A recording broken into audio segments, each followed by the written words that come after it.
Are you discouraged and are you blue? Are clouds obscuring the sun from you?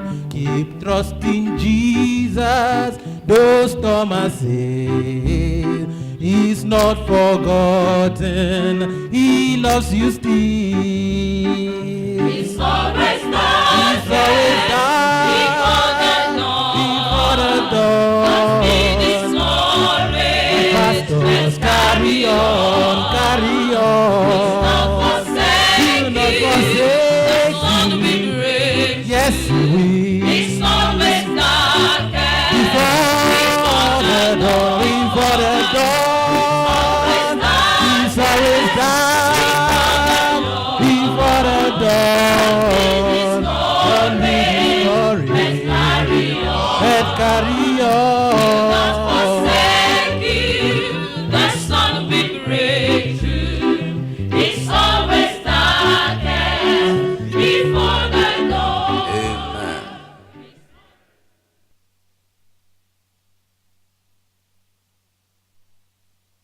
We're going to pray, and then I'll give you the information that the Lord gave to me to give us.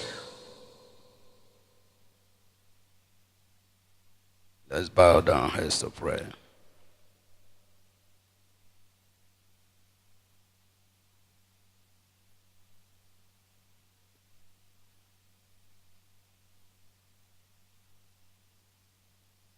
Precious Father in heaven,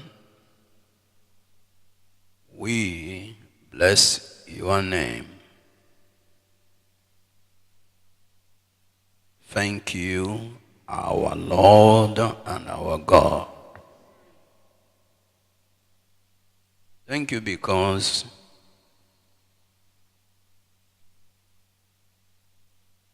you are looking down from heaven to all of us and looking down into all the world, all the streets, and into the hearts of men. There is nothing that is not seen by the Lord. Lord, the scriptures are very clear on this matter. The eyes of the Lord run to and fro in the whole earth, to show himself strong on the behalf of them whose heart is perfect toward him. There is not any creature that is not manifest in his sight, but all things are naked and opened unto the eyes of him with whom we have to do. Look at not as men look at the heart. It searches the reins, the deepest parts of man.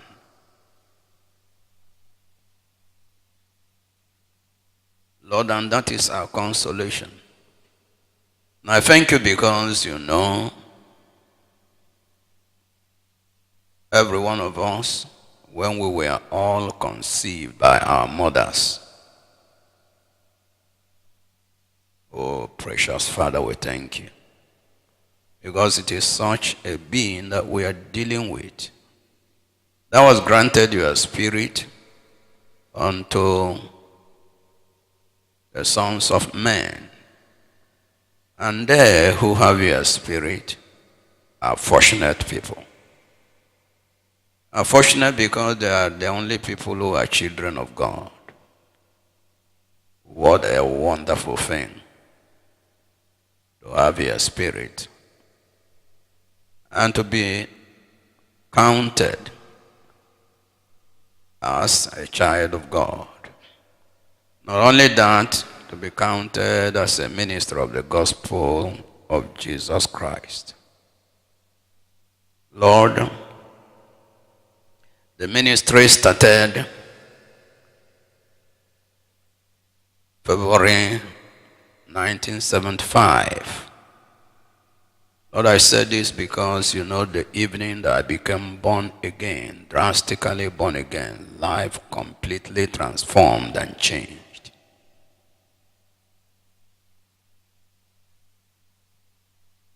And how that after that experience, I said, if this be, and this is it, that the Lord Jesus Christ said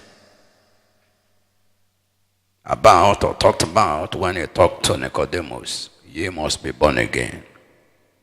And I said, look at the multitudes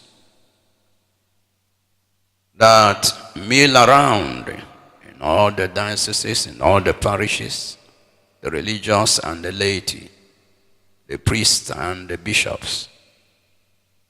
Lord, I lay my hand, I lay my life. Whatsoever you would have me do, I want to do, that this experience might be transferred. Since I can't consider myself to be better than the people, and there is nowhere you could be partial, coming to the midst of the multitudes of people and taking a man and leaving the other people.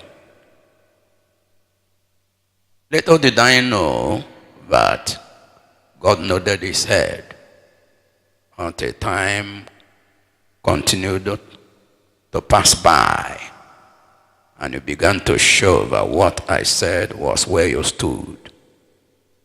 Thank you very much. You have known today from that day. You've known all the things that would happen, item by item. None of them is hidden. None of them is an accident. None of them is a coincidence. I bless your name because you know about this meeting, even from that day. And you knew when the ministry officially started, all the things that happened. I went under the bridge before you sent me back to Lagos, which I hated. The Lord, you know that I did not argue. I did not confer with flesh and blood. I did not discuss with anybody. I didn't entertain any discouragement. And I didn't see any inconvenience. Precious Father, now that we are approaching the end, dear Lord of our salvation, I want that the Lord should consider all of us fit for concluding the ministry.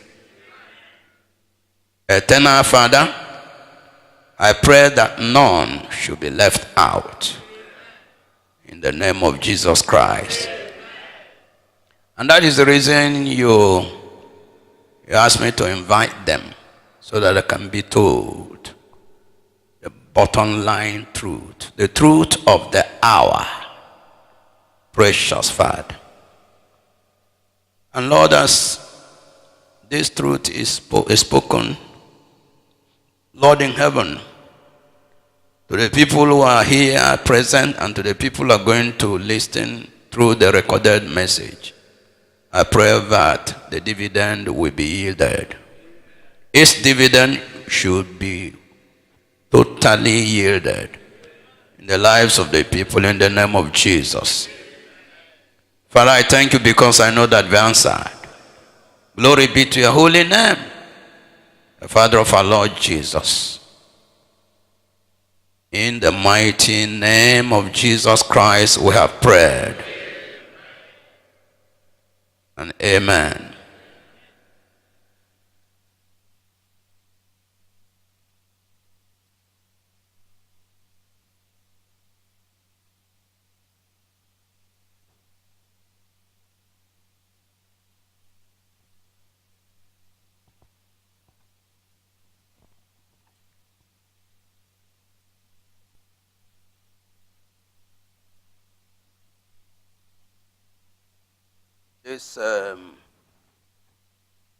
This meeting, as I said, was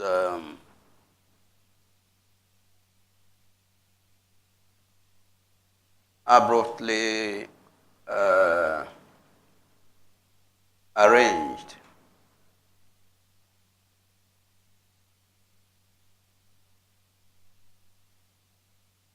because of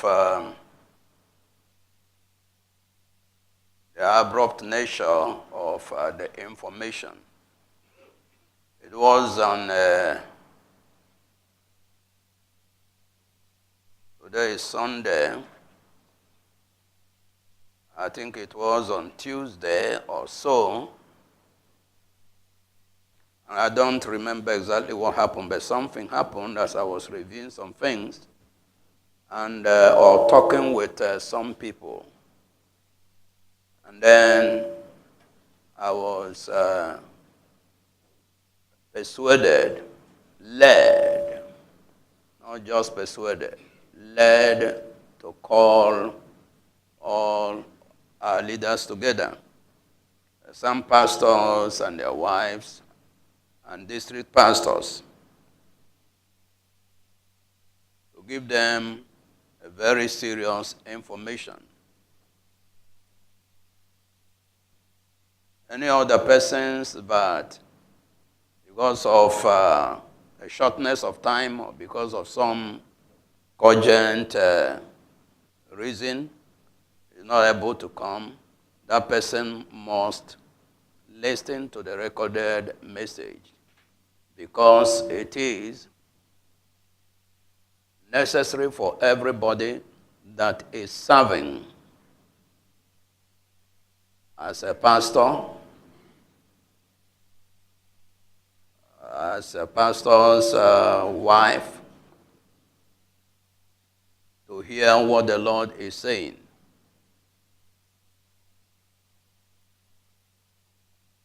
And what is it that He told me to call you to tell you? It's no other thing than the revelation I had a number of years ago. It was not a dream, it was a trance. I have been narrating it to our pastors, to some pastors. In fact, from time to time, I have made reference to that trance.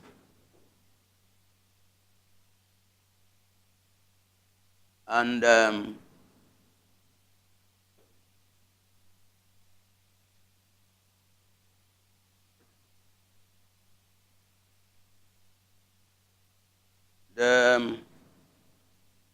the possibility of that thing happening as it was shown me is not good news at all. Not good news at all. And I know from my understanding that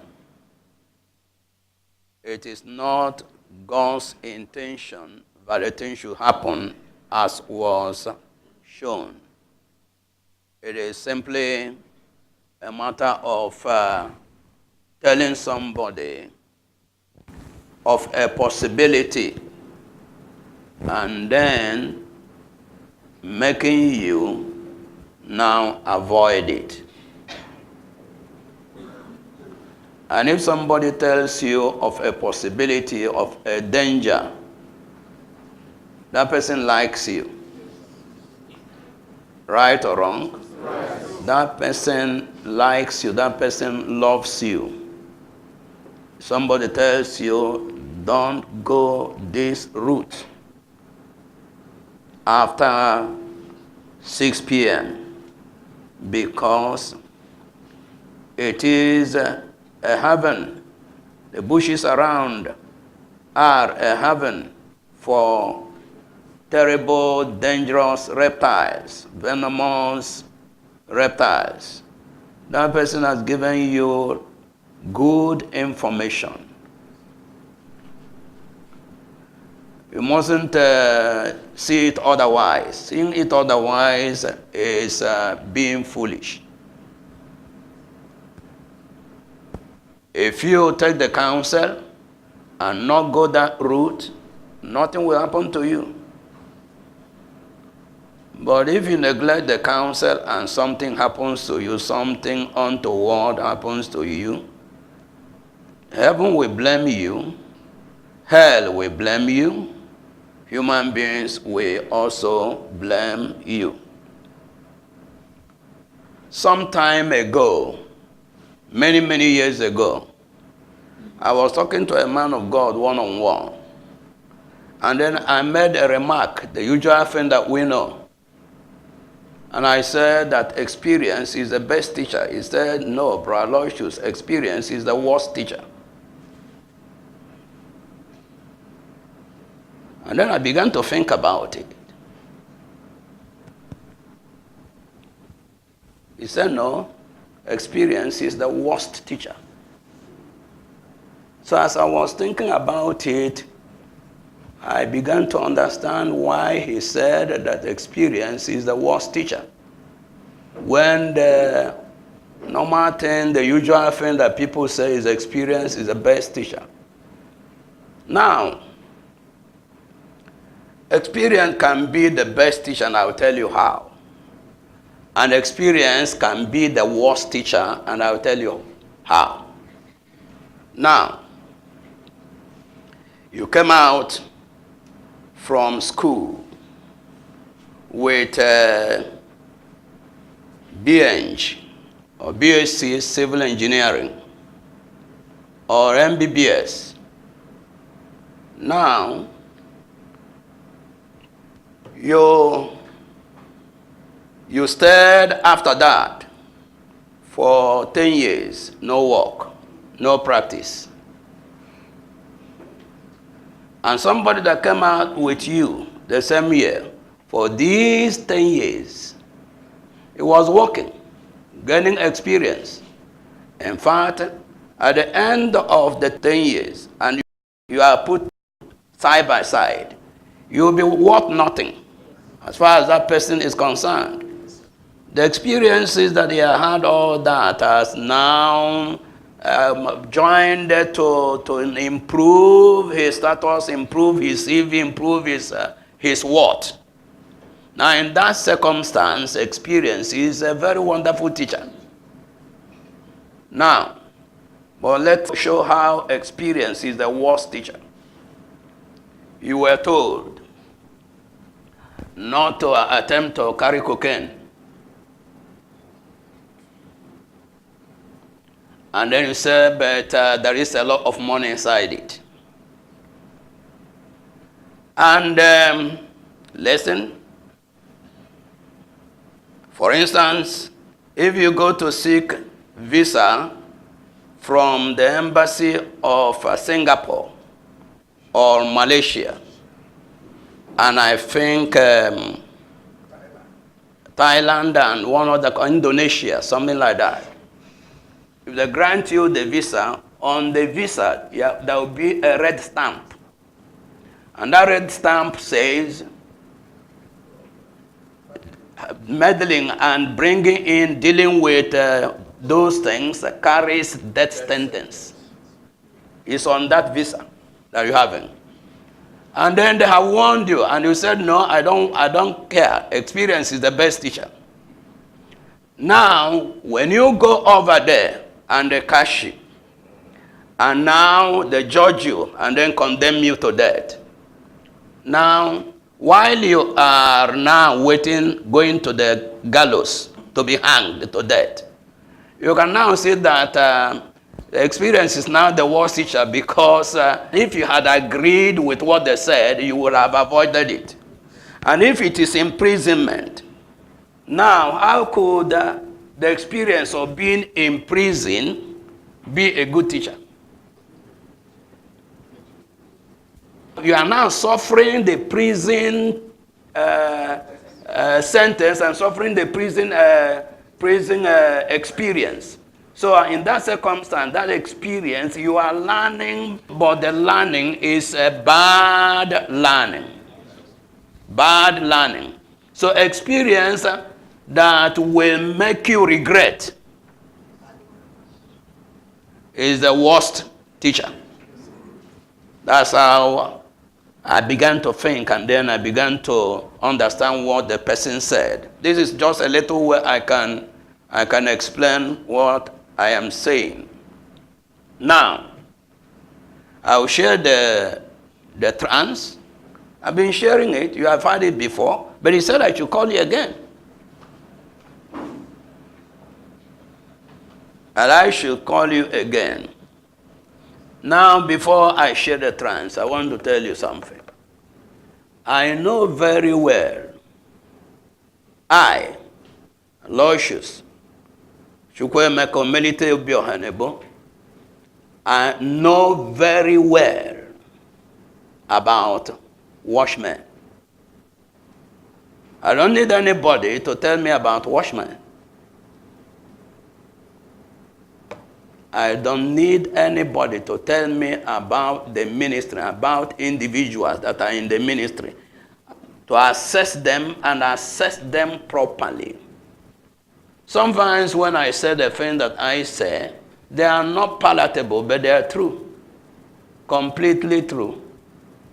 We're going to come to the prayer we made as to having the word which we have, and as to having power. We're going to talk about that. You don't have power ordinarily. Power is not like you going to where there is a tap and then opening it and collecting water. Power either from Satan or from God. There is a source. You have to do something to get that power. If you want the power from Satan, you commit sin. Did you hear what I said? Yes. And then you get the anointing. Quick. If you want to get the power from God, you do what? You refrain from committing sin. Let me prove that one a little before I go forward. Hebrews chapter 1. We're reading from verse 5. Talking about the Lord, the Son of God, the Word of God personified. One of which of the angels said here at any time, Thou art my son, this day have I begotten thee. And again I will be to him a father, and he shall be to me a son. And again, when he bringeth in the first begotten into the world, he saith, And let all the angels of God worship him. And of the angels, he said, Who maketh his angels spirits, and ministers, and his ministers a flame of fire. But unto the Son, he said, Thy throne, O God, forever and ever. A scepter, a rulership of righteousness, the rulership of thy kingdom. Verse 9, what does it say? Thou hast loved righteousness and hated iniquity. Therefore, God, even thy God, hath anointed thee with the oil of gladness above thy fellows, above the angels, above all ministers. You have loved righteousness and hated iniquity. Now, so if we are talking about going and having the power of God following us, it has to be only through this way. So let's put that one by the side as we continue. You can title the exhortation, Don't Let It Happen. You can title it that way, Don't Let It Happen.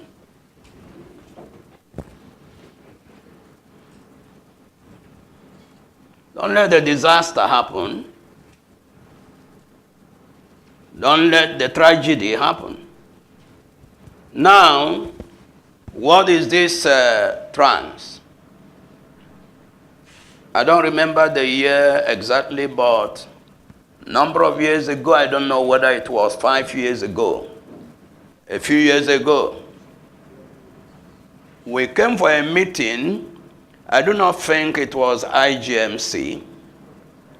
It was a pastor's meeting, that is, that there are some pastors or something. And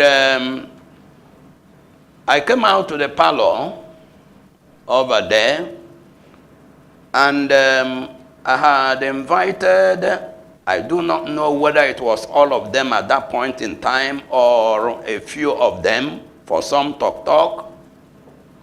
And as I was waiting and sitting in one of the seats, I dozed off temporarily.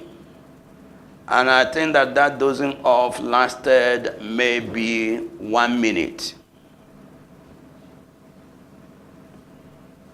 From my estimation.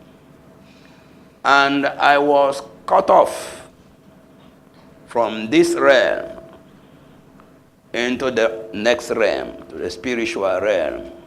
That thing that happened to John, the apostle that wrote the book of Revelation, while he was banished in the island of Patmos.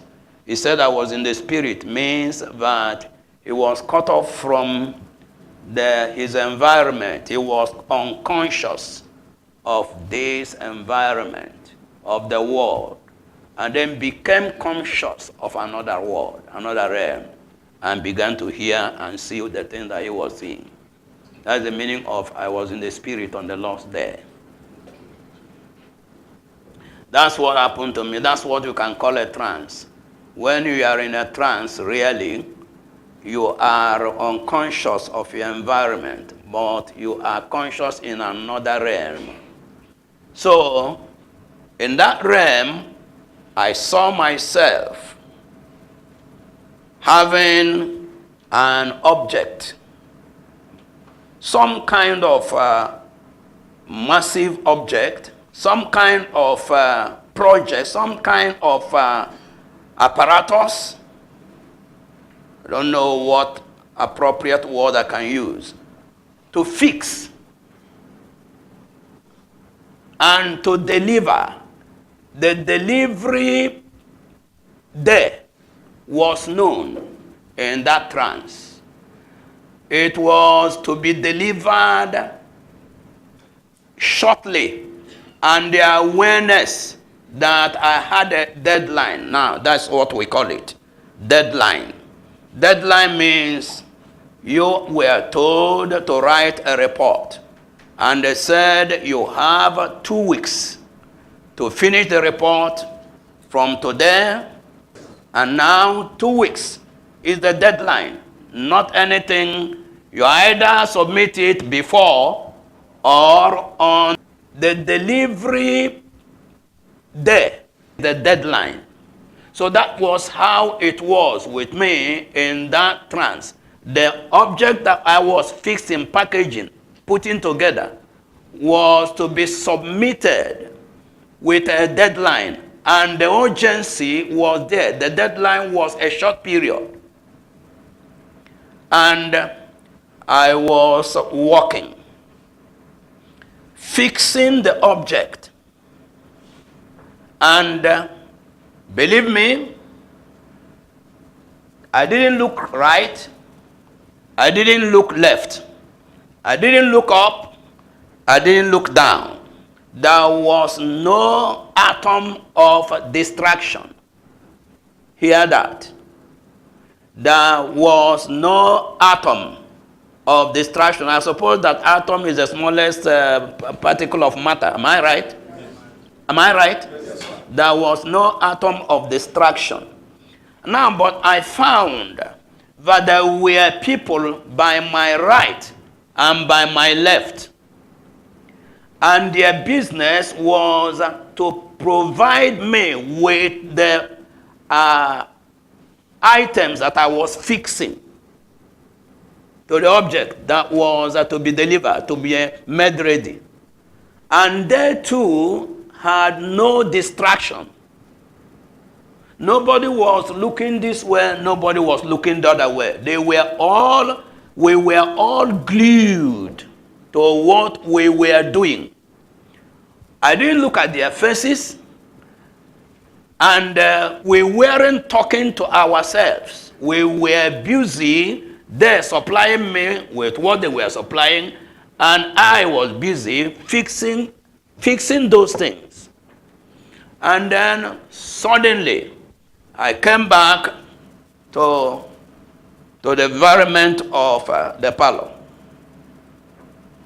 And then, but on looking back to the trance, I discovered that none of the faces that joined me in doing this work was a watchman. None. Not one person. And the thing was, I was thinking about this thing. None. I didn't know them by name. I didn't know where they came from. But none was watchman. But immediately I had a sensing that what I was doing was preparing, arranging the church.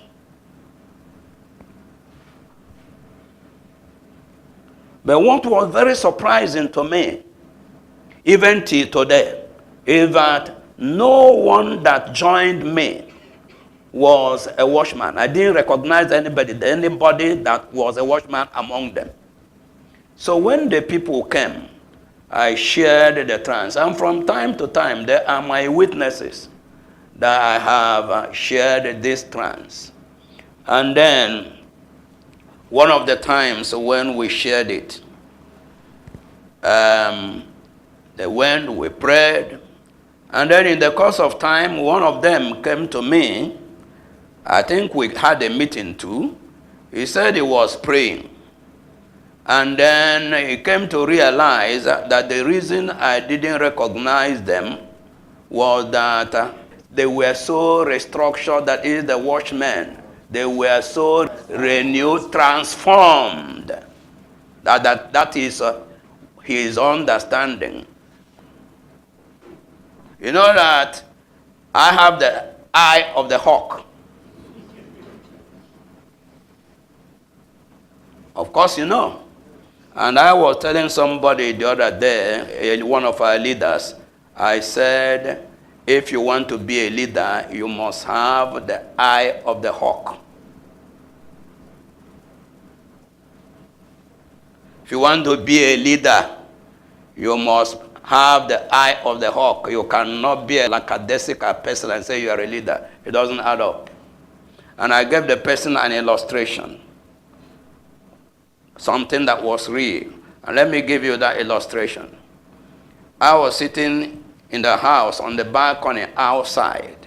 This was the wall. You know, a balcony of about 5 feet wide. And the wall protruded this way and went up this way, and that's the ceiling. And now, a lizard was on the wall to my left. And I was sitting only about 6 feet from the wall where the lizard was, and enjoying the sun, because the sun's rays have risen from the horizon from my right, just as I'm sitting now. And then I didn't know that there was a hawk that saw it.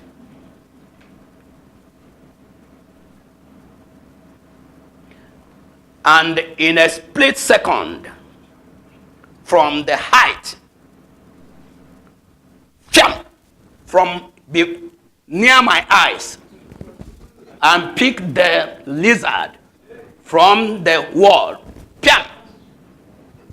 was gone. I said, now what? If I was near, the legs and the claws of this thing will have plucked my eye. 1 second. Of course, our people talk about the eye of the hawk as it's flying. The eye has already known the prey, has seen all the prey, and in a jiffy, it picks the prey. So I told that one of those leaders, I think it was yesterday or the day before yesterday, I said, you want to be a leader in this ministry, in the work of God, you must have the eye of the hawk. You cannot afford to see to be there and something is wrong and you didn't see it, and that somebody is not born again and you cannot recognize that the person is not born again, you don't have ability to determine who is qualified for this and who is not qualified for that. And indiscriminately, you give people portfolios. Leave that one, come back to what I was saying. And then this interpreter of dreams, this Daniel, it's not mockery, told us this thing, and I said, may it be according to your interpretation. Let it not be the other way around. That's why I titled what I'm saying today. What did I title it? Let it not happen.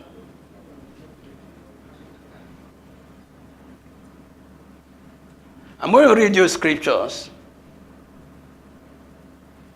to show you that it can happen. But that is not the will of God. I am going to read you scriptures and show you that it can happen. Let's then read Luke chapter 22.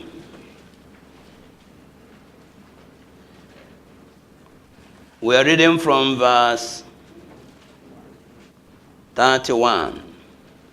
And the Lord said, Simon, Simon, behold, Satan had desired to have you, that he may sift you as wheat. But I have prayed for thee, that thy faith fail not. And when thou art converted, strengthen thy brethren.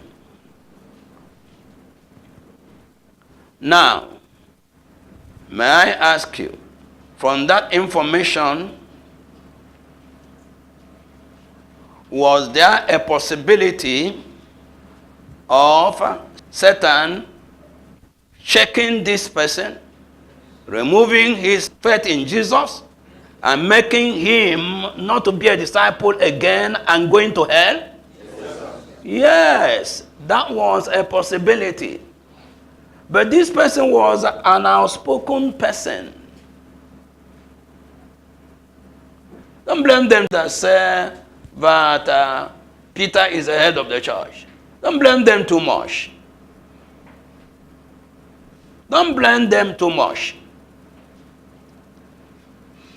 Now, this individual was the individual that knew, was the first to realize that this is the Messiah, the promised person that was coming, the Son of the living God.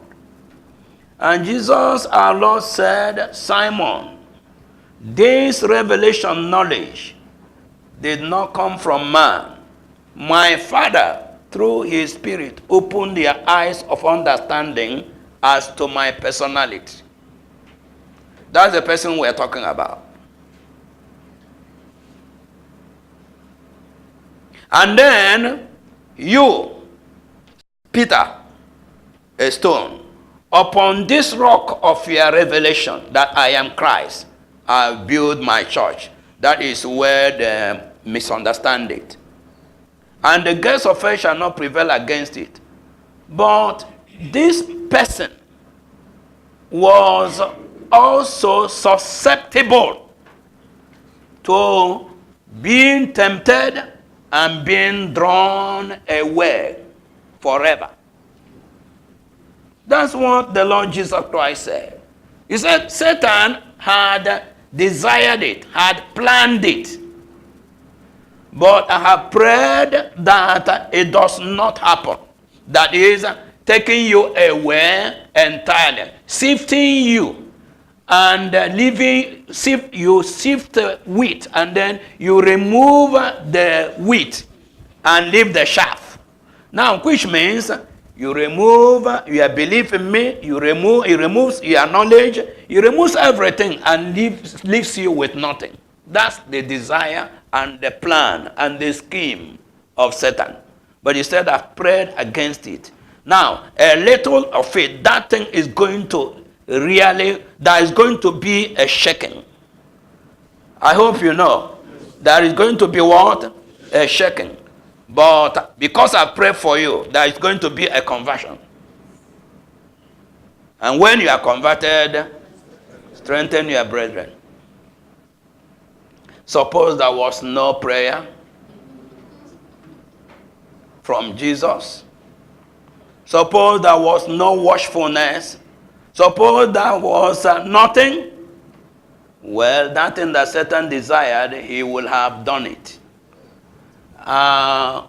Poor souls are there who underrate Satan. I repeat, poor souls are there who underrate Satan. I'm not trying to lift him up, but I said poor souls are there who underrate his capability, what he can do. He can remove your name from the book of life. Even at these points where we are now, with all the labor that we're putting, if anybody plays pranks, jokes, he will, and he is desiring to have it done. Did you hear what I said? He wants it done. He wants to do it against me. He wants to do it against you. He wants to do it against you. He will ever hate us through to all eternity. So if you are thinking that there is going to be a time when his hatred is going to diminish, there will be no such time.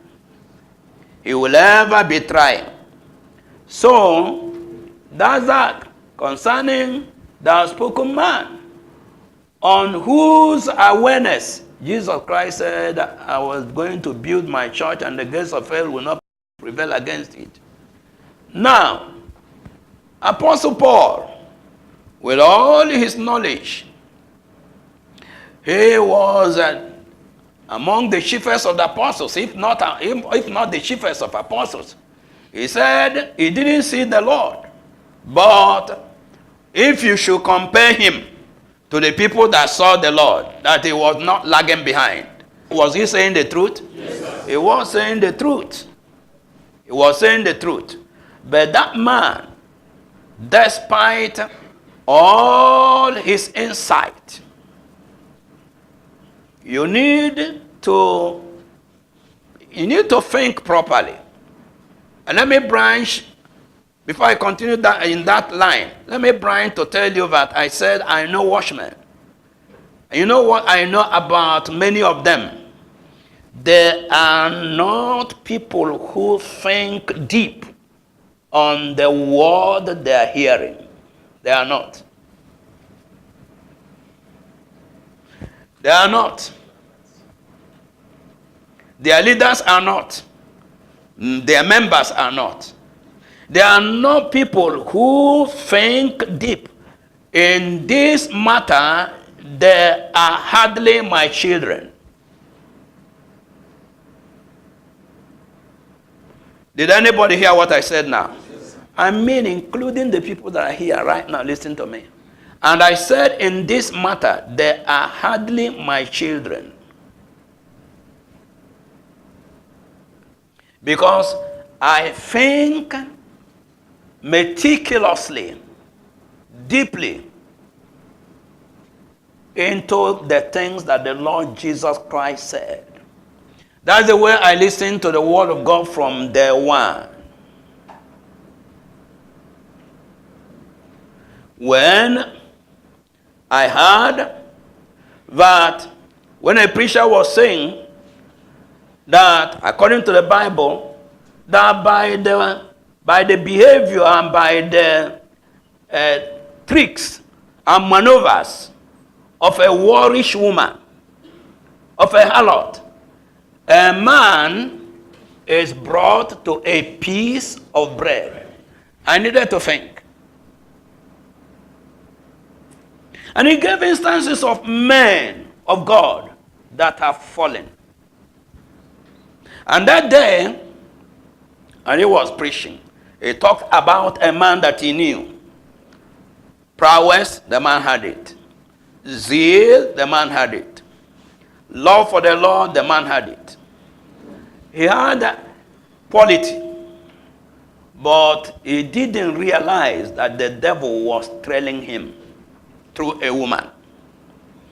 And so, in that day, and he just came short. The person preaching came short of calling the name of the man. So he was not talking fiction. He was talking of a man that he knew. And then a devil packaged a particular lady, the agent that was going to bring him down. And the lady came in and feigned to be a Christian. A genuine seeker. But she was not. And one of the times, listen to me, he came to the man and sought the counsel of the man. And then the man received this lady, and they went into the office, and the door was shut. And then, the woman fabricated and narrated all the fabricated things. And the man's heart was melted in compassion for the lady. And then, at the end of the day, now he said, pray for me. And the man said, let's pray. And the man closed his eyes and looked toward heaven. And the woman, in the course of the prayer, the woman removed all her dresses, including the pant.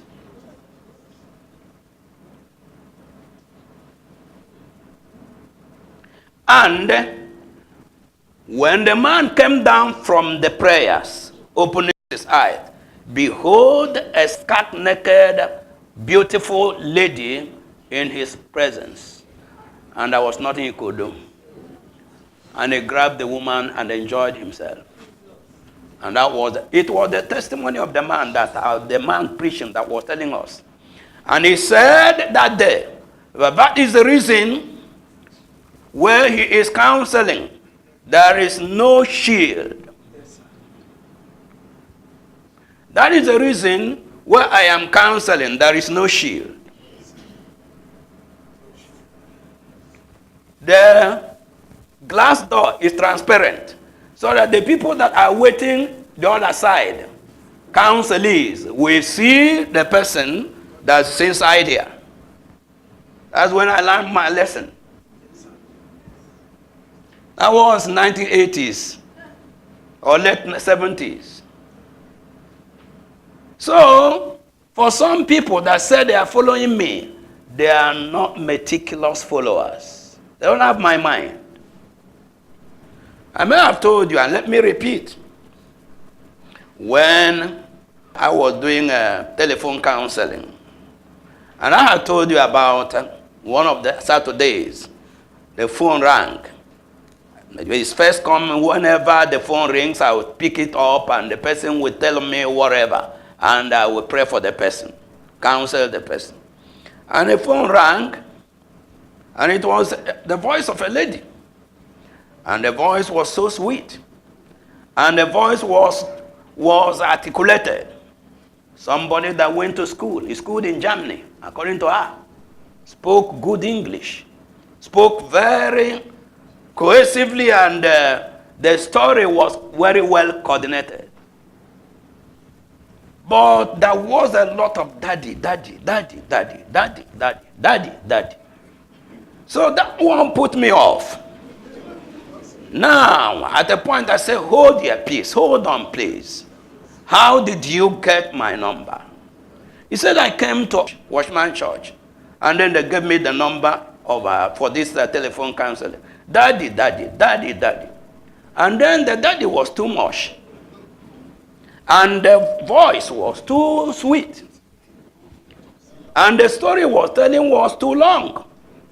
Then I said, it is not, this kind of matter, we don't attend to it over the telephone. Come for counseling on a Wednesday. And please take note, it is first come, first served. And the woman was early on Wednesday. And as I came into the counseling room, that was the out. But now, the place where we were didn't belong to us. So there is a door, and there was a corridor. The place I was using was not our structure as to modify it.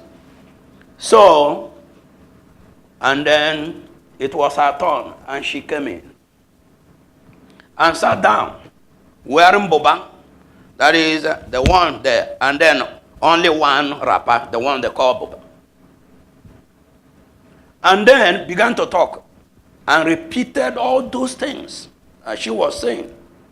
And then, but I had a problem, and then he began to tell me, I had told you before, how she got into trouble of her life was through her mother-in-law.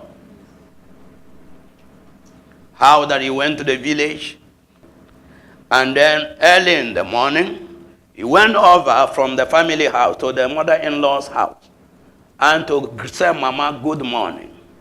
And as the mother-in-law approached out of the house, and she approached from this way, and as he said good morning, mother-in-law removed her dress, her wrapper, not wearing anything apart from that wrapper, and did it like this, and did it like this twice.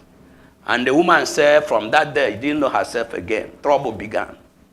And then in demonstrating that, she also removed her wrapper. And did it like that, the way that mother-in-law did. And did it like that twice. The only thing that saved the situation was that the underskirt she was wearing was not white, was not transparent. Immediately that happened, I knew that this woman came with mischief. And then I rose up and said, get up. I opened the door, but as I rose up, there was NEPA light went off. And immediately the thing that rang into my mind, suppose this woman screams now and says, but Jesus, what are you wanting to do? The thing made me quake. How will I escape? Some brethren will say we know Jesus. But some brethren will say, how are we sure?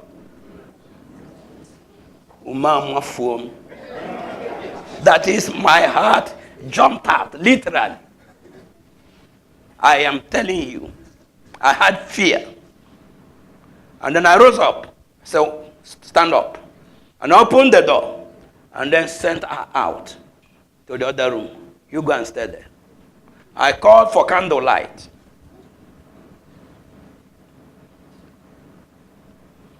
After that encounter, I gave order. I said nobody should go to this woman's house. Nobody should follow this woman up. Nobody should visit her. No man should visit her. One brother that is stronger than Jesus continued. He was man of God. Continued visiting her. That person has been wrecked to death.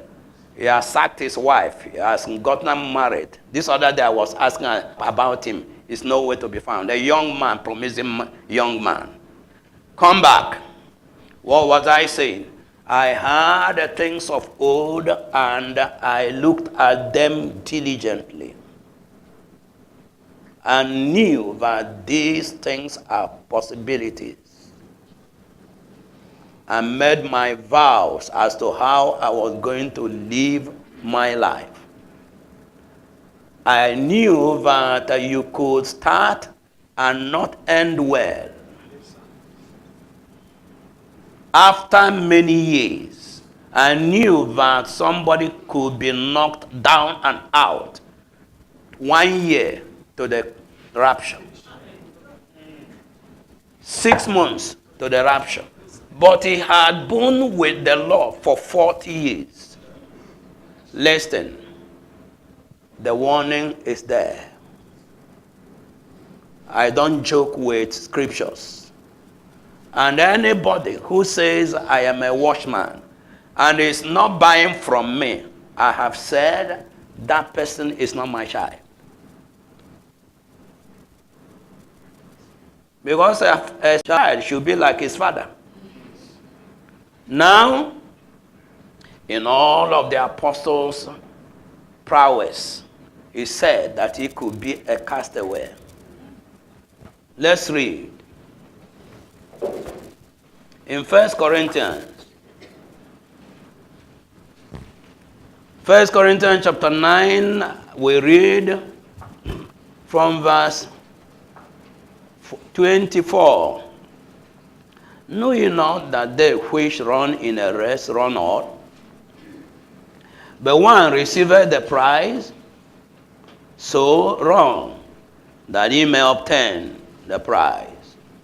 And you may win, and you may be counted among those that succeeded. And every man that striveth for a mastery, every man that is wanting to have school certificate, good grade, every man that is wanting to have a degree, good grade, every man that is wanting to have a qualification or a profession, good grade, everyone that is wanting to get into athletics or get into any of those things and then be a champion. What did he say? And is temperate in all things. Temperate in all things simply means, let me show you what other word that is used in this Bible that I am having. It says, is disciplined.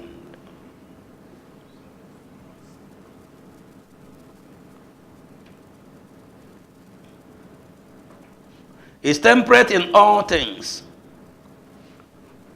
Verse 25, it says, is has self-control. That's the meaning. The person adopts self-control in all things. Now, they do it to obtain a corruptible, that is a perishable crown. But we are doing what we are doing to obtain what? Incorruptible, imperishable. Listen to me, and I ask you, do footballers, although not born again, smoke cigarette? Do you know any footballer, any professional footballer, that while he is into professional footballing, is smoking cigarette? There's none. Their alcohol intake is very minimal. Did you hear what I said? Their alcohol, that is, take maybe a hot drink, very minimal. Because they don't want to joke with their liver, they do not want to joke with their lungs. You cannot afford to be smoking cigarette because 2 times in a week, on Saturday, there is a match during the season. On Wednesday, there is another match 4 days after. On Saturday or Sunday, there is another match. And the running in the field calculated 20-something kilometers or 30 kilometers as they are moving. Each person's movement is calculated during the game. Not to talk of daily training. daily training.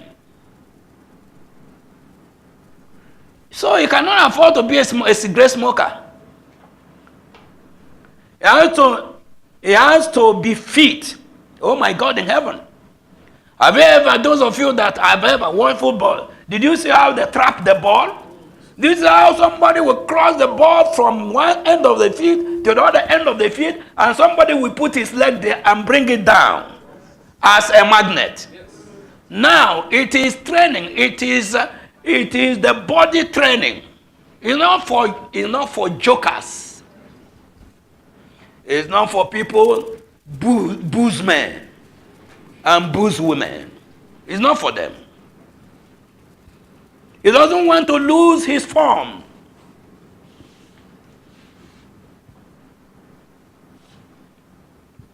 I was telling somebody that the person that is talking to you, I listened to somebody.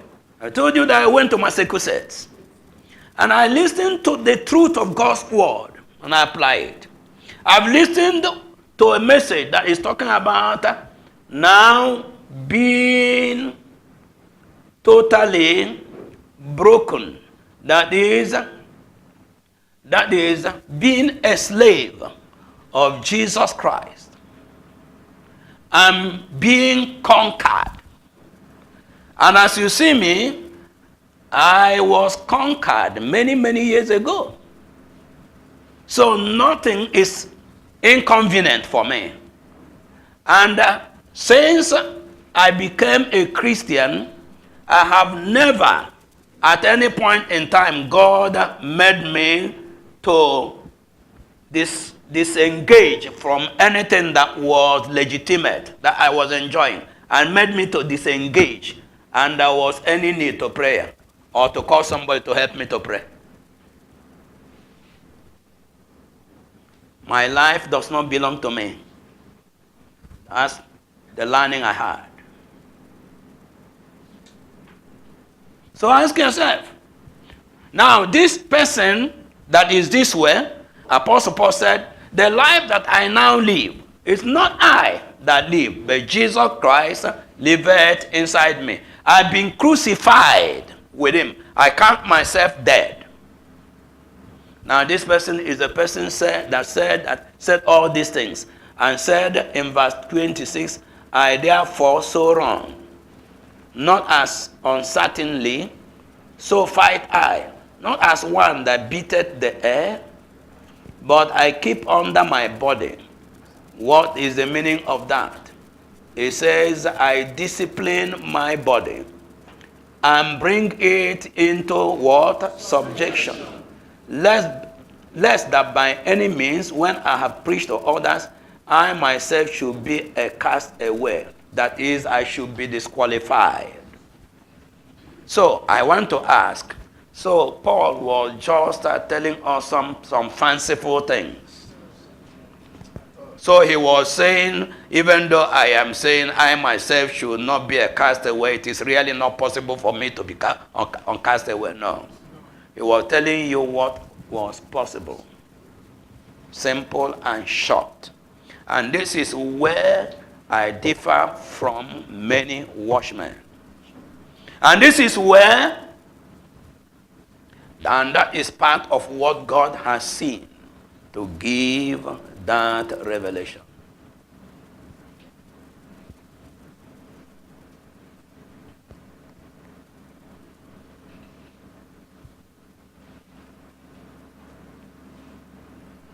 But I have read you and I read you again from Genesis chapter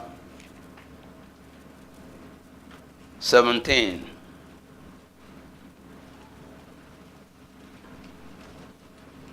Genesis chapter 17.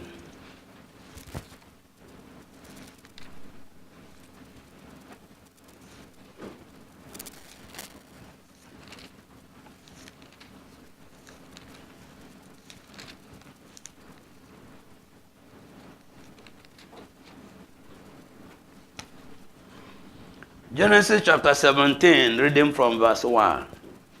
And when Abraham was 90 years old and 9, about 100.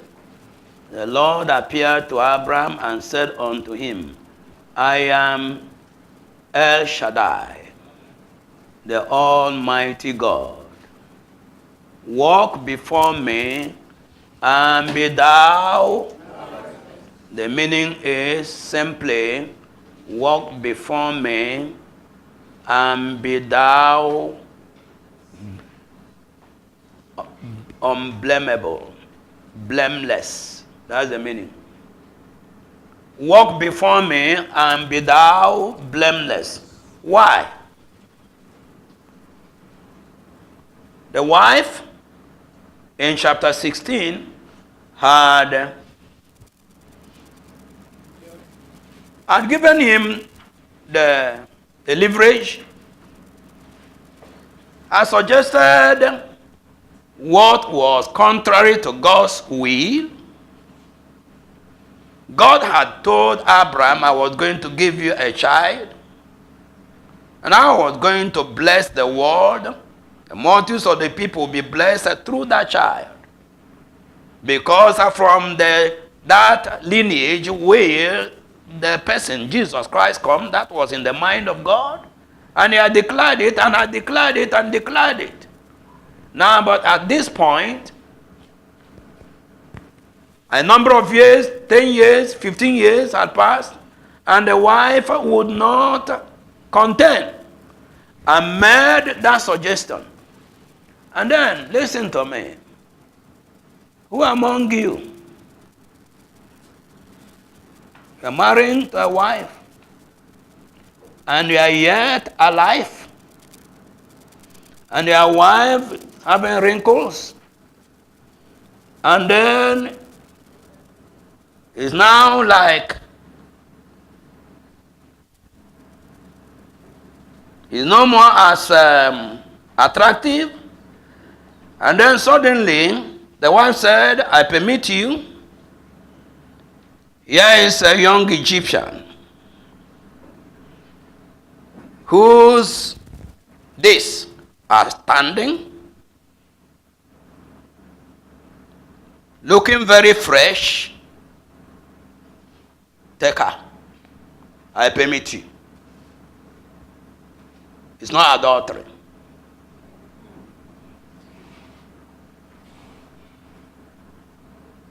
Who among you, if you were there at that time,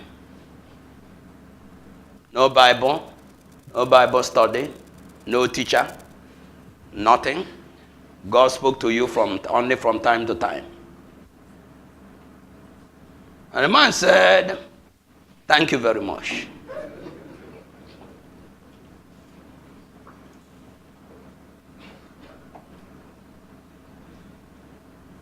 And then went into the woman and enjoyed himself. And pregnancy occurred. And then, as is usual with women, I am sorry. Don't blame me. And now, I'm now going to have a child. His mistress no get child though. I am the woman of the house. That's what Hagar began to manifest. Right or wrong? Right. That's what. And the woman said, what is it that I'm seeing? I followed my husband from off the Chaldees. And this stupid girl that I gave to this man now comes to be my boss. And now I am now maid and she's mistress. And then he turned to Abraham and said, the wrong that this lady did to me be upon you. That's the meaning. The wrong that this Egyptian girl did to me be upon you.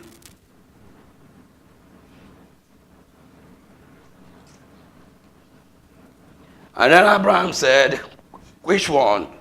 What did I cause? What is my problem there? No be you give me this woman. Now, it's still your maid. Go and do what you want to do with her. So, God was watching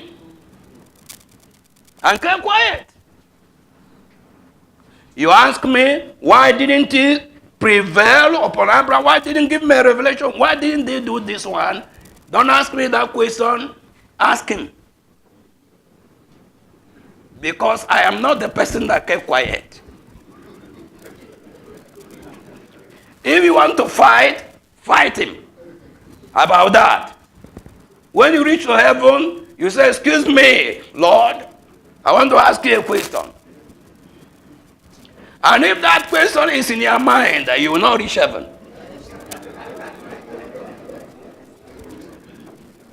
Because it's not yet met. The Bible says the things that are revealed for us to know, that for us to know that you know and do the law. The things that are not revealed, don't seek to know them. Are you following me? Yes, don't seek to know them. Those that have sought to know them, they have encountered Satan. Occultists that seek to know what is between heaven and hell and the world and here and in the air. Are they not knowing? And by that they damn their souls. Now come out from there. And now he said, be thou blameless. Showing you that the age, 99 years, was immaterial. Be thou blameless, because you can miss out. So then, it is to show that you cannot afford to look away from this trance and behave as if it is not a possibility. If you do that, you are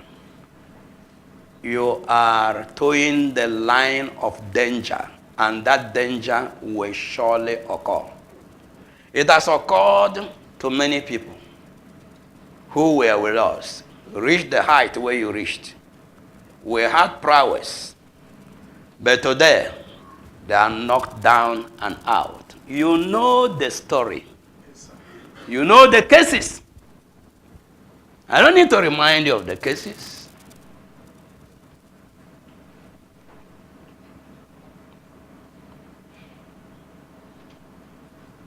I don't need to remind you of the cases. All the cases.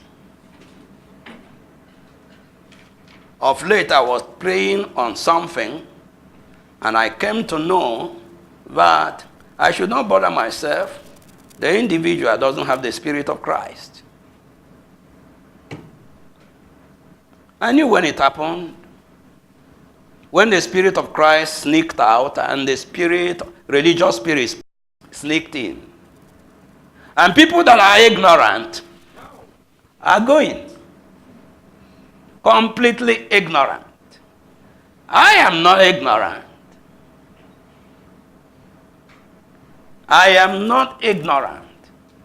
I told somebody that the matter of insight, the matter of assessment and assessing right, that God gave it to me as a natural endowment before I became born again. That's the truth. If you doubt it, you're wasting your time. I had that before I became born again.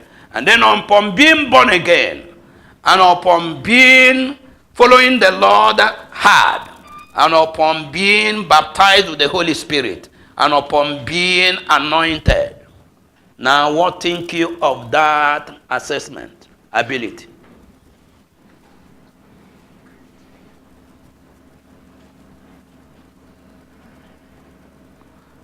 Are you going to tell me about all the people that are operating in Nigeria as to who is a child of God among them and who is not? I cannot be sweared, no? So, come back to the point. Don't ever think that Paul was joking. Of course, the master said that the first can be the last.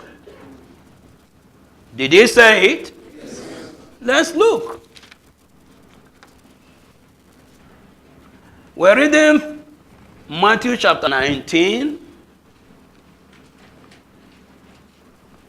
Reading from verse 27, Matthew 19:27. Then answered Peter and said unto him, Behold, we have forsaken all and followed thee. What shall we have therefore? And Jesus said unto them, Verily I say unto you, that ye which have followed me in the generation, when the Son of Man shall sit in the throne of his glory, he also shall sit upon 12 thrones, judging the 12 tribes of Israel, ruling. And everyone that hath forsaken houses, or brethren, or sisters, or father, or mother, or wife, or children, or lands, for my name's sake.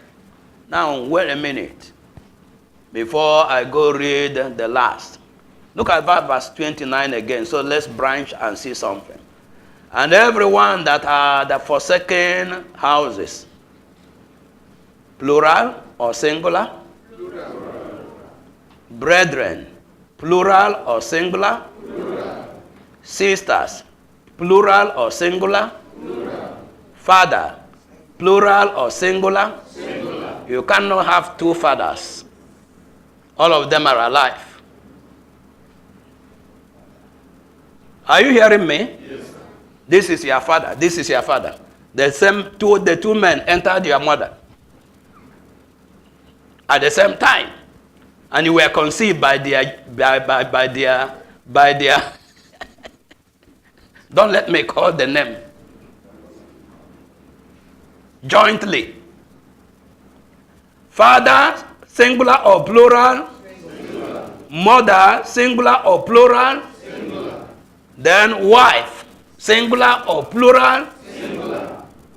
Children, singular or plural? Plural. Because you can have many children. Lands, singular or plural? Plural. And you see that? You can only have one wife. You can only have one father. You can only have one mother. But you can have many sisters. You can have many brothers. You can have many lands and many houses. That's what Jesus Christ. This is the word of Jesus. So he knows English language. The Aramaic that was translated into this meant what is written, what he meant. Now let's leave that one and go forward. And he said, for my name's sake shall receive 100-fold and shall inherit everlasting life. But many that are first shall be last, and the last shall be first. And I have told you that when you are last in a game, you are nowhere. You are like somebody who didn't partake.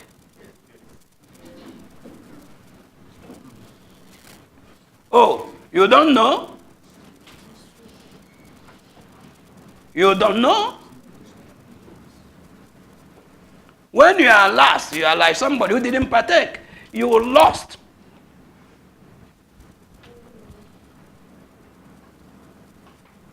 It was the Lord Jesus that said it. So, for me, I know that there is a possibility to be knocked out. And I'm always very conscious of it, and I don't want to. I don't, listen to me, I don't have this attitude of have arrived, either consciously or unconsciously. And now I want to tell you the reason why this thing can be possible. This thing that the Lord showed me can be possible. And right now it has become possible for some people that have followed me from long ago. Check out. And I don't want any further. God does not want any further. I am not begging you. I'm not begging you. But if you ask me my candid opinion, I will ask you, why do you ask me my candid opinion? I'm a good man, and a good man will not want to begin a labor with a group of people, and then they join hands with him, and then at the time of now wanting to now deliver the something, the good man will say, all of you, get away. Good man will not, and I'm a good man. I will not have any further. But there is nothing that I can do about it because I'm not God. My candid desire is that you don't fall out. And I mean what I'm saying. I don't deceive people. I don't preach to make people happy. If I say a thing, I mean what I've said. Go and check it. I don't exaggerate.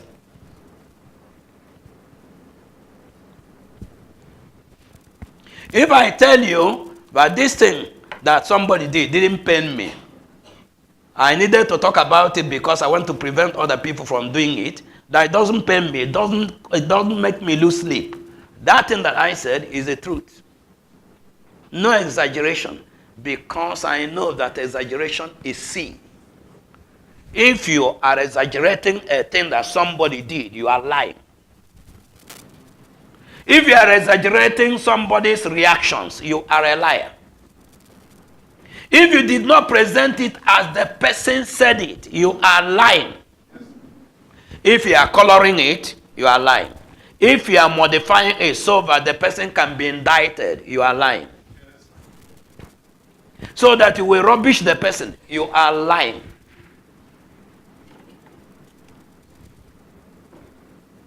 If you present a matter and it is not exactly as it happened, and you know that it is not exactly as it happened, except you are presenting it, you don't remember how it happened again, but you know that it's not exactly as it happened, and you present it purposely in order to, so that to win some, maybe some laurel, some applause, you are a liar. You are lying. I know those things. I follow the Lord with serious mindedness, and that has been my nature from time immemorial. From the time I became a reasonable human being, I never engaged in anything lackadaisically. If I didn't want to engage in anything, do whatever you want to do, I will not engage in it. But if I engage in it, I will engage in it with all my heart and give you the best. So I engaged Jesus. And then I decided I went for the best. Now, how can it be? How is it possible that some people can be knocked out? I tell you. Some people that have already been knocked out were knocked out because they have been operating what I choose to call joint managing directors. And then to make it very clear, joint general superintendents. Did anybody hear what I said? Yes, sir. Joint. GO. Joint GOs. I explain. I will explain by illustration, practical thing that happened. Now, I resigned from Dice, Stroker, Valchesia and Company, DTV and Company. One of those reputable civil engineering building contractors in Lagos. They are still there.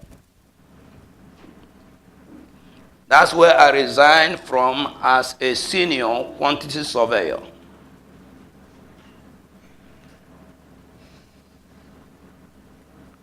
And while I was working for DTV, we had two men that were joint managing directors. Let me tell you how it happened. The first managing director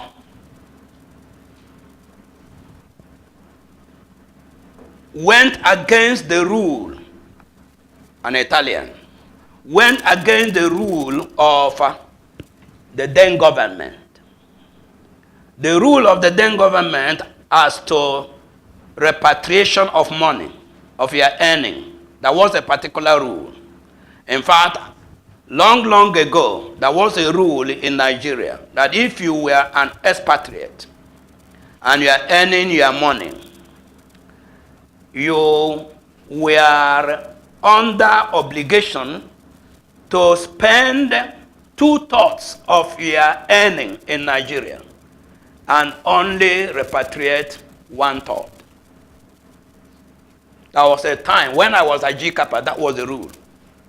You must spend 2/3. And then if you want to save 1/3, you can send it home. Now there was some amount of money that this man repatriated, and then the arm of the law caught up with him. And then they went after him, and he dodged. Are you following me? And then when he was running, he appointed another man as managing director. The owners of the companies appointed another man as managing director. And they became joint managing directors. So what happened was, he now ran away, sneaked out of Nigeria. And then after a long while, when the dust settled, he was sneaking. And as he sneaks in, the joint managing director, this other person that had been holding the company, signing everything, having every authority, and would not refer to him. Are you following me? Now we give way, and he begins to operate and sign all the documents and do everything. And when he senses that the government knows that he's in town, he sneaks away again. And this other person, that was how it was happening at DTV while I was there. They were joint managing directors. They had equal authority, equal powers. And may I inform you that in the midst of the Watchman leadership, many of you are joint GOs with me.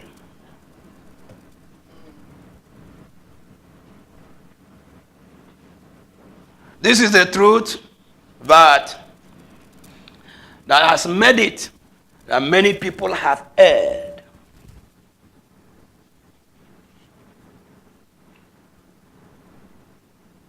Let me tell you how you can be a joint GO. You can be a joint GO when remembrance of me does not make you to say, if he hears what I am doing, how is he going to take it?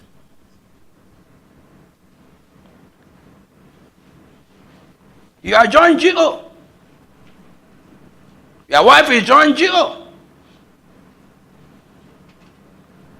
You take your decisions and do what you want to do. Spend the money the way you want to spend it. No reference. Attend to matters, marriage matters, the way you want. One of us told me what happened as he went to visit somebody that the devil wanted to use to scatter this movement. And you know the story I'm telling. He went to see him a number of years, many years after, to confront him. And then that day, he opened his drawer and brought out a letter that was written and signed, that was written by a particular joint GO with me in a particular diocese. Those people had written a marriage letter to that diocese. And that diocesan pastor, what did he do? He meditated on that letter that came from that assembly and said, as we do not marry Jehovah's Witnesses, so we do not have intermarriage with so people.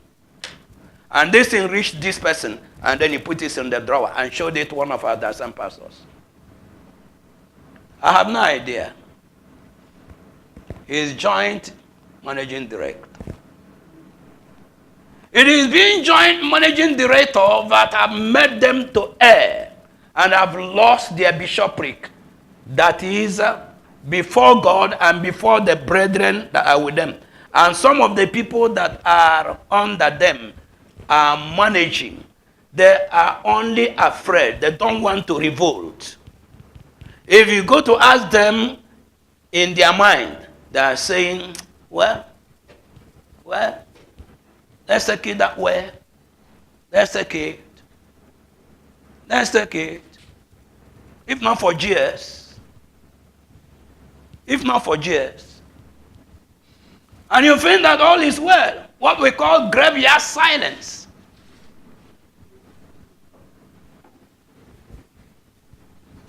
But the people are not saying, but this person, the way he's doing is not the way the GS is doing. But that is what has created a problem. Let me ask you, correspondences that you have done. A line of one, somebody did, and now committed the church. And the people that received it turned around and began to say that, but you have told a lie. Do you write a letter on the behalf of Watchman? On the behalf of this school? And you are writing to the public? And you are writing to the government? And you don't let me know? Where did you work before? I ask you. Where did you work that gave you the knowledge? Where did you work? I'm asking. Where did you work? Who give you the knowledge to now go write letters to government, to this church, to that one, on the behalf of Watchman, and no reference, no asking question. I'm asking you, where did you work before? The person that you are seeing was trained. By the time I finished diploma in construction technology, I vowed that if they employed me in a government department and paid me $1,000 a day, I would not take. I was not going to work for government. Government departments make people redundant and make them lose their knowledge. That was my vow. And nobody could make me work for government. And that is what government departments have made all the people that work there. A number of years ago, 2 years ago, I called a sister and I said, you read town planning, HND, and I want you to come and be part of our construction team, our property committee. The sister said, Daddy, I am sorry, I have lost what I read. All these years that I've been in the government department, we didn't do any work, so I don't know anything again.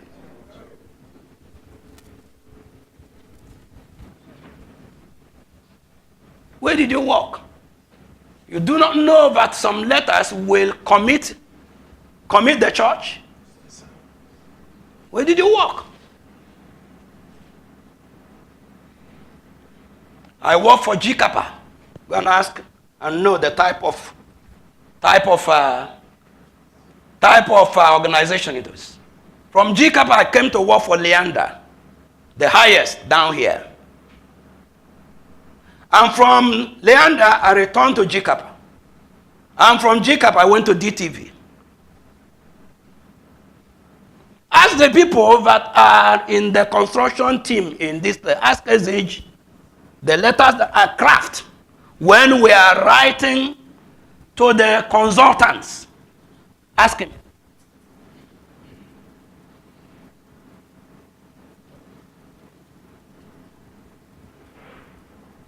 We're having a building in Lagos. And then suddenly they came and stopped work and said that you had added something that was not in the drawing that was approved. And the person that was in charge now scribbled something down.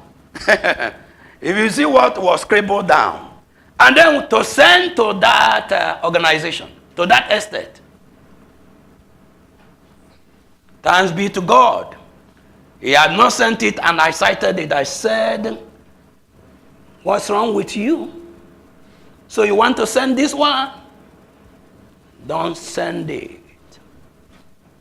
Then I took my time to study everything and study the drawing, and studied the architectural drawing, and studied the structural engineer's drawing. And then I saw where the architect, because there is a building at the back, where the architect put a corridor,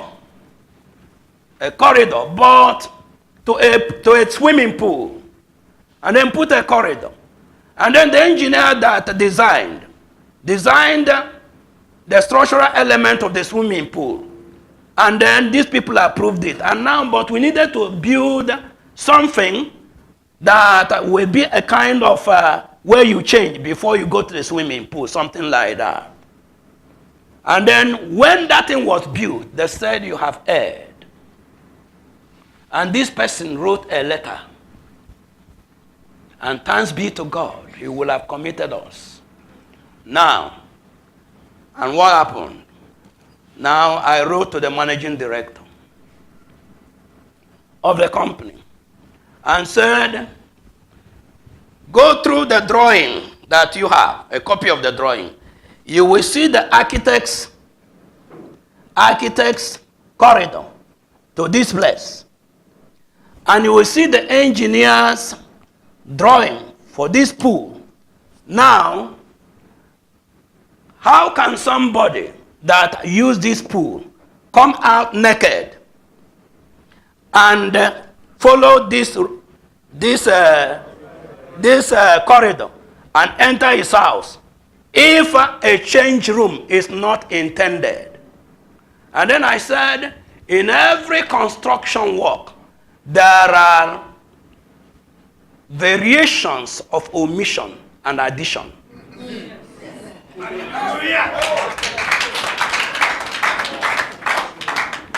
There are things that the architect may not have seen, but it's envisaged. Now it is added. There are things that can be knocked out. And so this is a variation of addition. And they said, go back to site.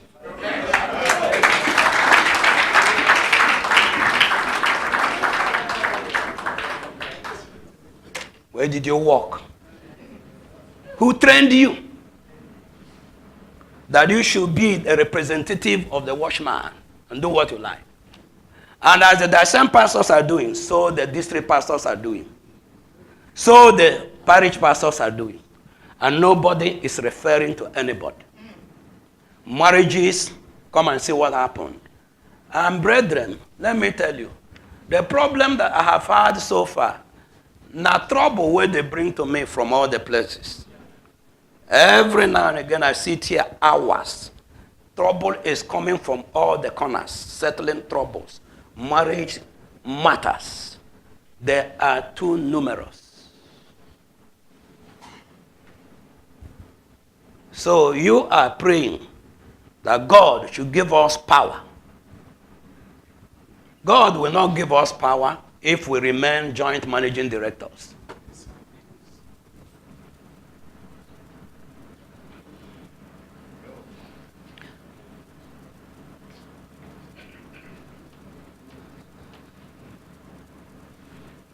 I don't want to say individualistic things.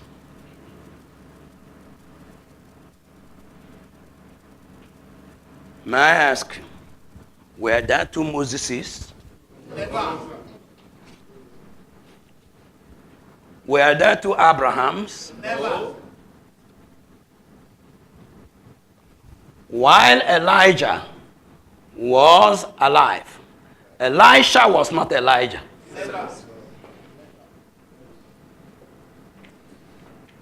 While Moses was alive, Joshua was not Moses.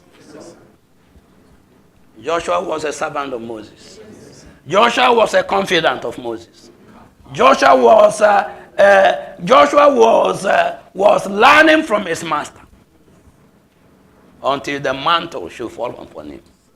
Let's stop our attitude from the location, from overseas. That is the problem.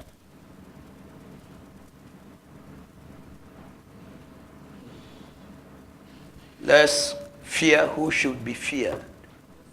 Let's regard who should be regarded. Let's know that you're done. The watchman it's not your business. It's not your property. In fact, if it should be owned by anybody, I am the owner. I brought all of you inside it. If you are the person that brought me inside it, stand up.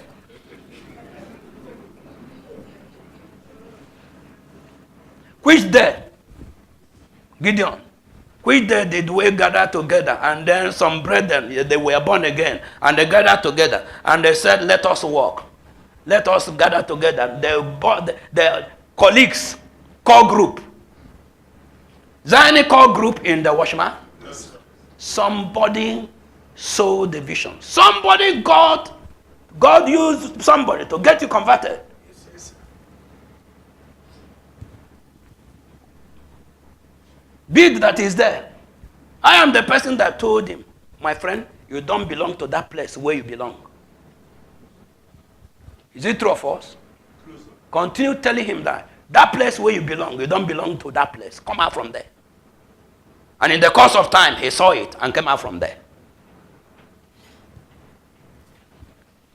Now, the man has not died. And then everybody to your tent, O Israel.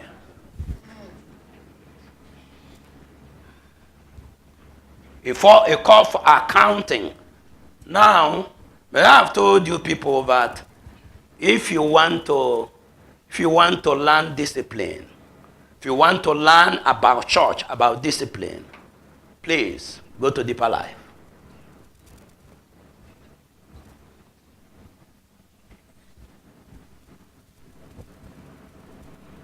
Here, no discipline, no regard, nothing. That's what is happening. That's what has destroyed a ministry.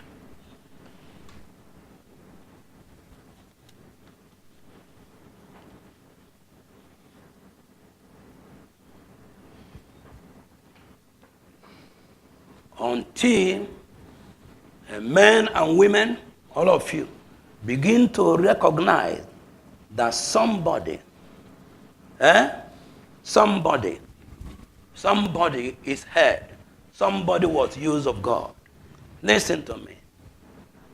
I went to Monday Bible study to that man of God's flat in 1975 with my friend who was born again 2 months before me. And right now, a brilliant sharp, oh my God. Come on. So you tell me that you are dedicated? That's what you want to tell me. You are committed. We're dedicated to watchman work, and so God must. Now, listen to me. Elijah called fire, but who was Elijah? You call fire? I heard that some person will say, so fire, and then all the people fell down. Listen to me, that's demon. Did you hear me? Yes. That's demonic operation. Not the kind of one that Elijah called. You don't have integrity. You don't have righteousness and you are calling fire. You don't know your father, you don't respect your father, and you are calling fire. If fire falls, Satan made the fire to fall. Come back to my story. And this, I was talking about dedication. You are talking about dedication. The person that I replaced in GCAPA had OND Quant Surveying from Yaba College of Technology and was into HND. And then the man of God began to say, who will take Monday Bible study to Ilori?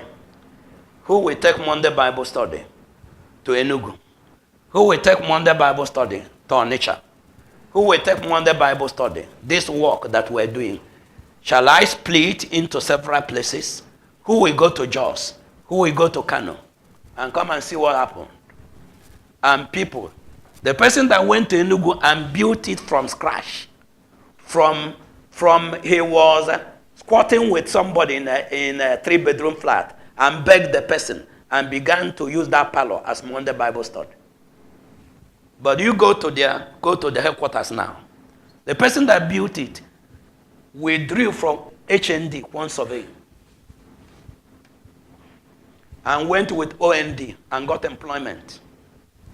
This, my friend, that I'm talking about, brilliant, sharp, distinction, mechanical engineering, OND, distinction, HND, got admission in the UK to read Master's Mechanical Engineering. God said, stop, you are a pastor. And he called a quiz and never practiced mechanical engineering and went and became a secondary school teacher, teaching mathematics and physics through to the time he resigned. Now, but his wife died 2 years ago. The GS didn't come. He sent representatives. But he was very happy that he sent representatives to East. If it happens in the Watchman, wouldn't that be saying, hey, GS didn't come to the burial of my wife? Let's go and be church. If we are looking for the thing that we are doing, let's go to give regard to whom regard is due. That is part of righteousness. Otherwise, prayers will be in vain.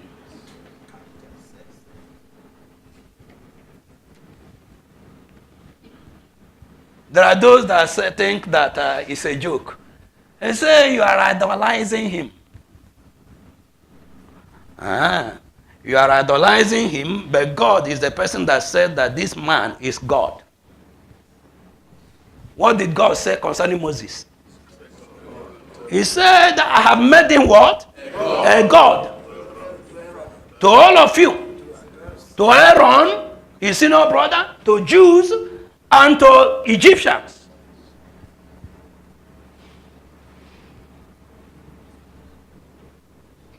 You have to come to terms with that.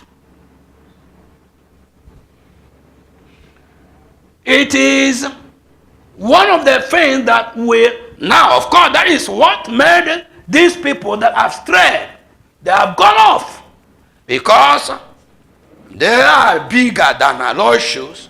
They do miracle. But now, but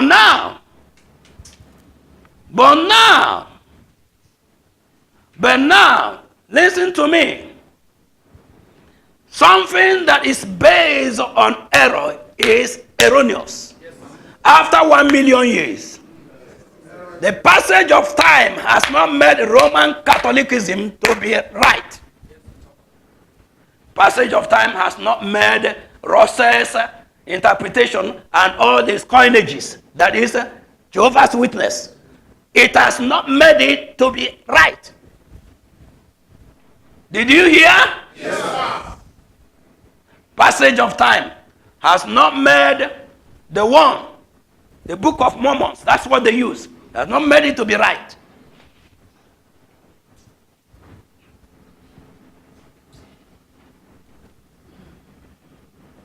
I repeat, I went to Massachusetts Institute of Technology.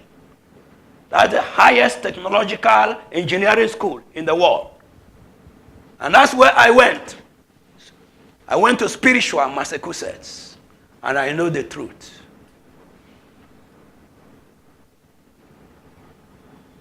I don't bite the finger, give me sock. I know the people that taught me. If I see my pastor in Enugu, I cannot say, "Hi, Emmanuel." That's his name. I cannot say that. Yes, sir. Yes, sir. Yes, sir. Not theoretical. Height of what I can do, notwithstanding.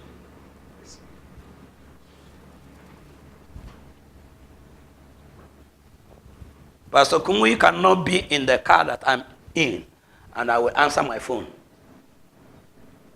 If the phone call is very important, I will take excuse from him.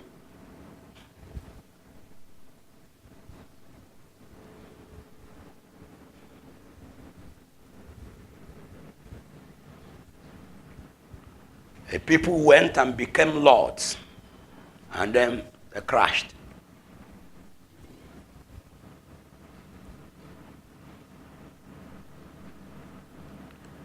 I asked for report, hardly it comes.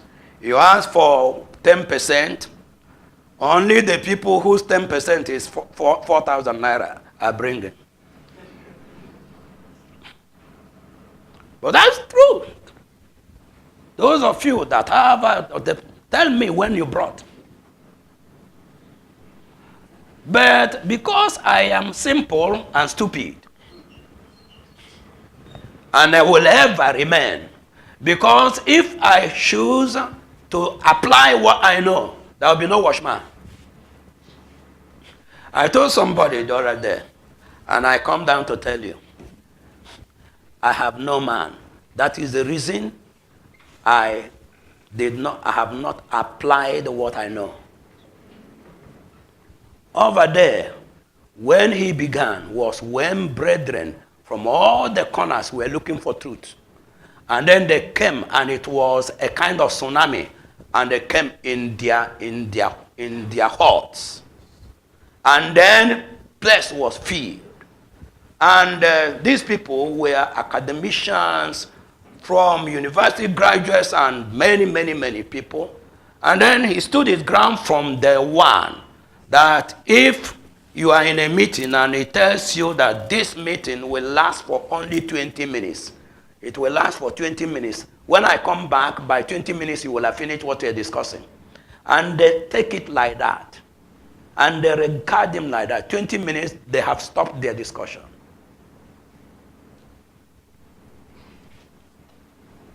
And then, if you do anything, call yourself a state overseer or whatever, you will not, if the thing is wrong, you will be stepped aside. The terminology is, you go and pray.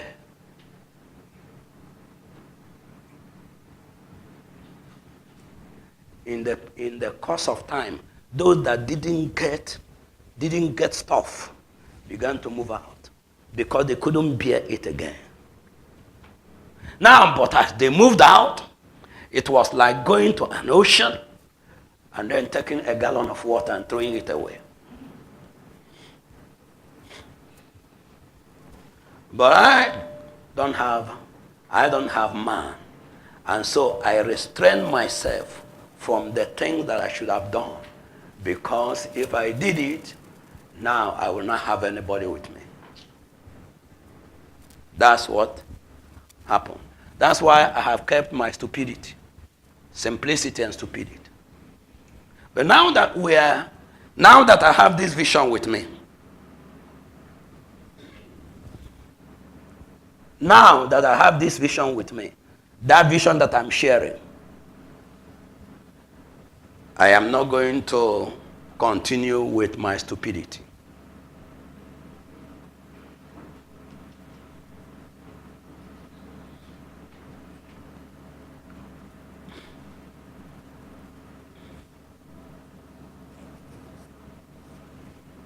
A watchman is an institution that you cannot quantify.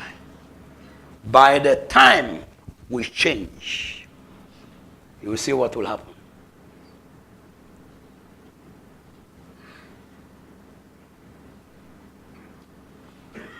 See this my mouth? I don't use it to criticize whom? Criticize pastor.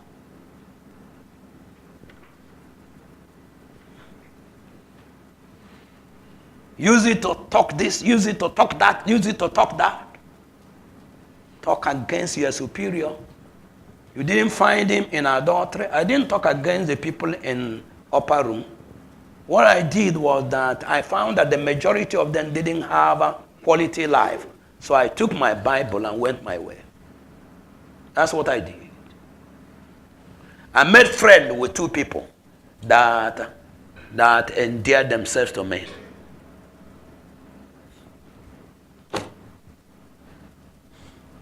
Sister, how helpful are you in this matter? Or how destructive are you in this matter? I don't want to go to diocesan matters. Let's leave it there. They said that when you give an idiom to somebody that knows how to pound, he will pound it in the mortar. But the other person that doesn't know will pound on the ground. So, here is a new watchman, Catholic Charismatic Renewal Movement.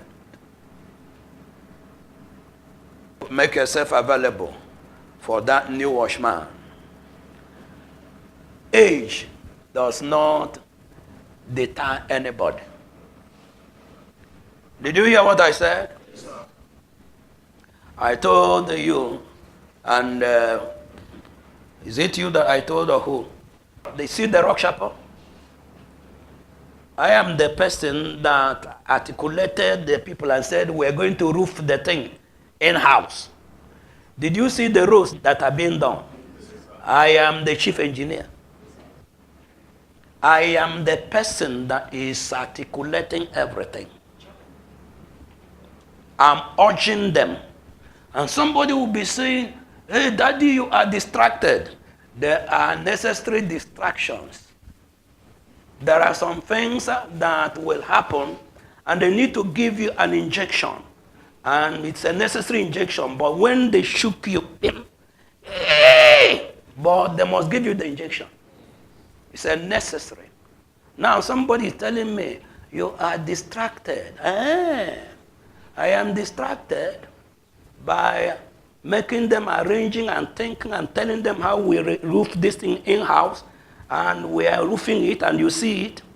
Now by the time, by this May, obviously, everything will finish, and then, wait a minute. Now, we will no more hire tent to be outside. And now, wait a minute a little. You are saying you are distracted. We are recreating school. School must move from this area and move to another area. I am designing the blocks that I want to use. And we will move for this area so that I can call the pastors for IGMC and call anybody that I want to call. While the school is there doing what they are doing, we are here doing our meetings. And so you are talking about distraction because you don't understand anything. And you are talking and talking and talking and talking because you don't understand anything. You wouldn't even ask and you are talking. Immediately this rock chapel is ready, I am going to write an open-ended letter. And I am inviting, I have announced it, I am inviting the young men and women of the princes of the provinces. If you consider yourself one, you have to respond. I need to get your response. You have to register. It's going to be open-ended for 70-year-old people, for the Islam pastors, for district pastors, for those that have not become pastors. because I must make young men and women of the princes of the provinces with whom we do the work. I told you there is a reorganization that is going on. Some people want me to transfer them. Listen to me. I'm not ignorant. If we had transferred the people, there would have not been watchmen.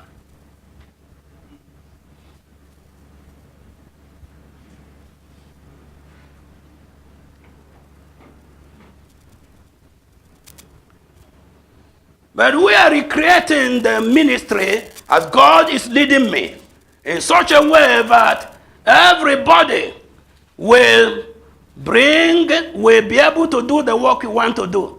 Let me tell you, they tell us in folklore, one folklore, in the process of the talk, they said they distributed the work, and they said, obrazo, patobrenko, nukwazo, patanukunko. That is, big fish, bring big firewood. Small fish, bring small firewood. In the process of time, you are going to get, if you are a pastor, the much you can handle. Not to carry this roof and give to you when you don't have the capability of carrying a pan of water.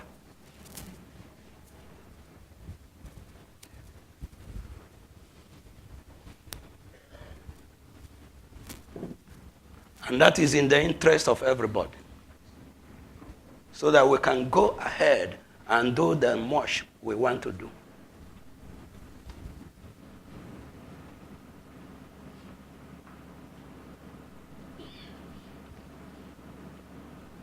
That is in the interest of everybody.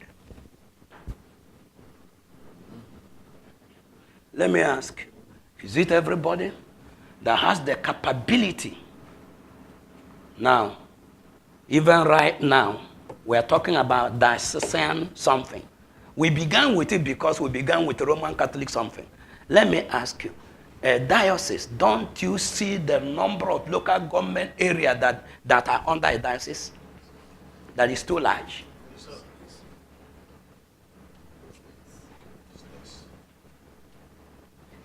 How have we fared? Are there not dioceses that are only 1,000 over these 20-something years?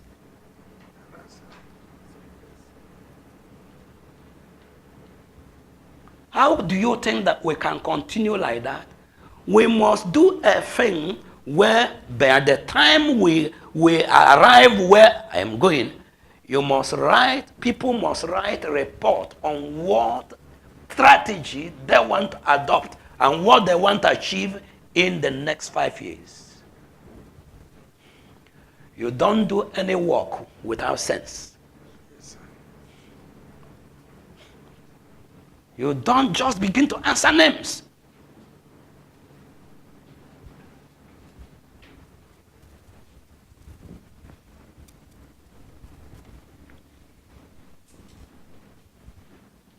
Over there, are given targets. They learned it from their master.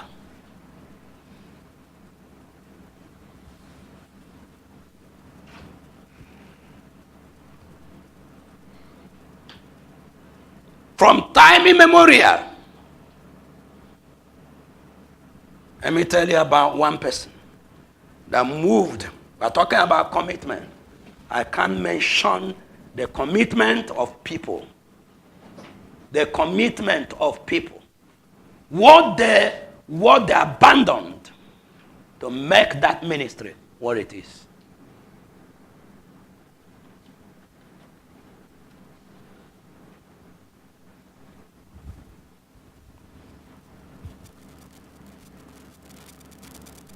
In 1979, I was working for a construction company, and we had a factory we were building for a company in Benin, and I traveled from Enugu to Benin as a quantity surveyor. We'll go and make some measurements and do some valuation on site. And I didn't go to the hotel. I went to the state overseer's house to stay there of that ministry. You know what? This individual had resigned his appointment as a accounting officer from a very big company in Lagos to go to Benin. And I remember one of the nights, he had Bible study, and he left his bed and slept on bare ground so as to be able to wake up by 2 a.m. to prepare for the Bible study. Because the bed will be comfortable, and sleeping on the bed will make him sleep beyond 2 a.m. We are saying we have quick dedication.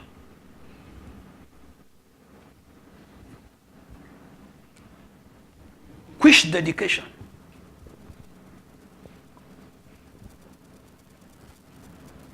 When people are looking for houses and cars, quick dedication.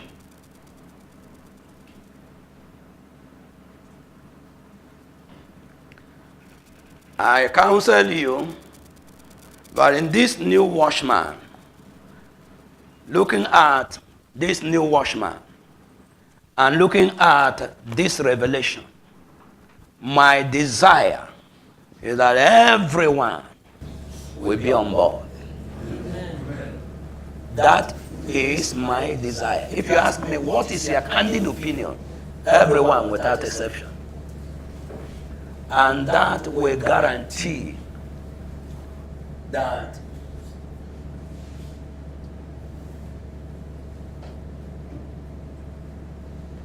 danger that is lurking around will not be able to find you.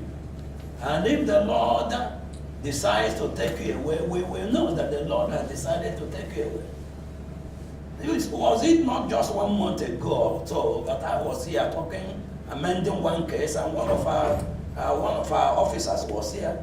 Did you know that right now that his body will be in the morgue?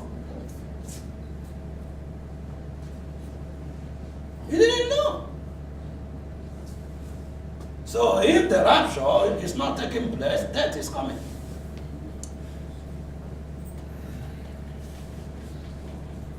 Why not make up your mind and say, no, we don't have two general pretenders. In the diocese, we don't have 2 diocese pastors. In the district, somebody is district pastor.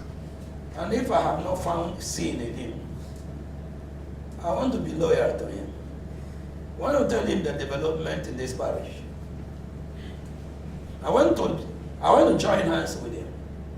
I will not join with the people that criticize him and talk what they don't understand.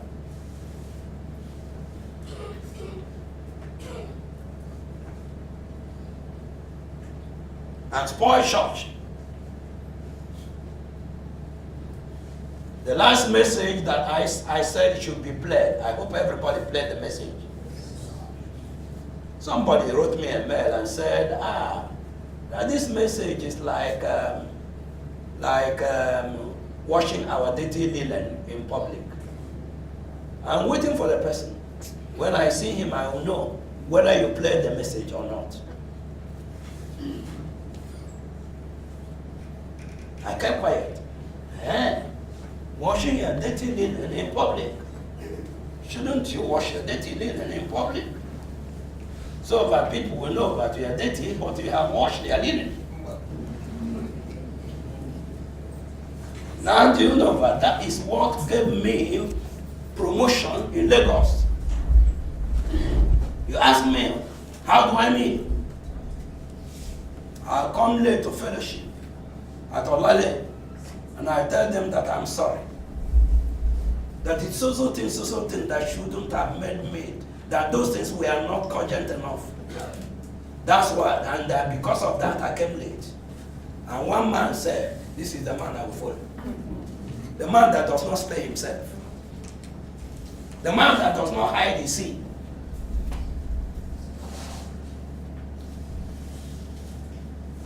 Is it the man that comes around and he doesn't, he tells you, I'm a holy man.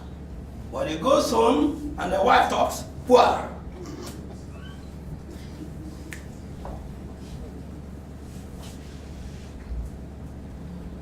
But he comes outside, angel on the street, Satan at home. Or is it the man that said, look, brethren, look, my trouble is eating too much, I beg. Pray for me. I've been struggling to eat sparingly. That is the pastor. That's the pastor with integrity. That's the pastor I want to follow. Not the one that will say,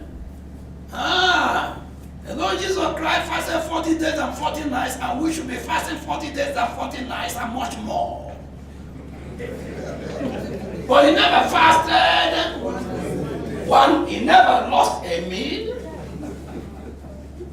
Are you following me? It's a hypocrite.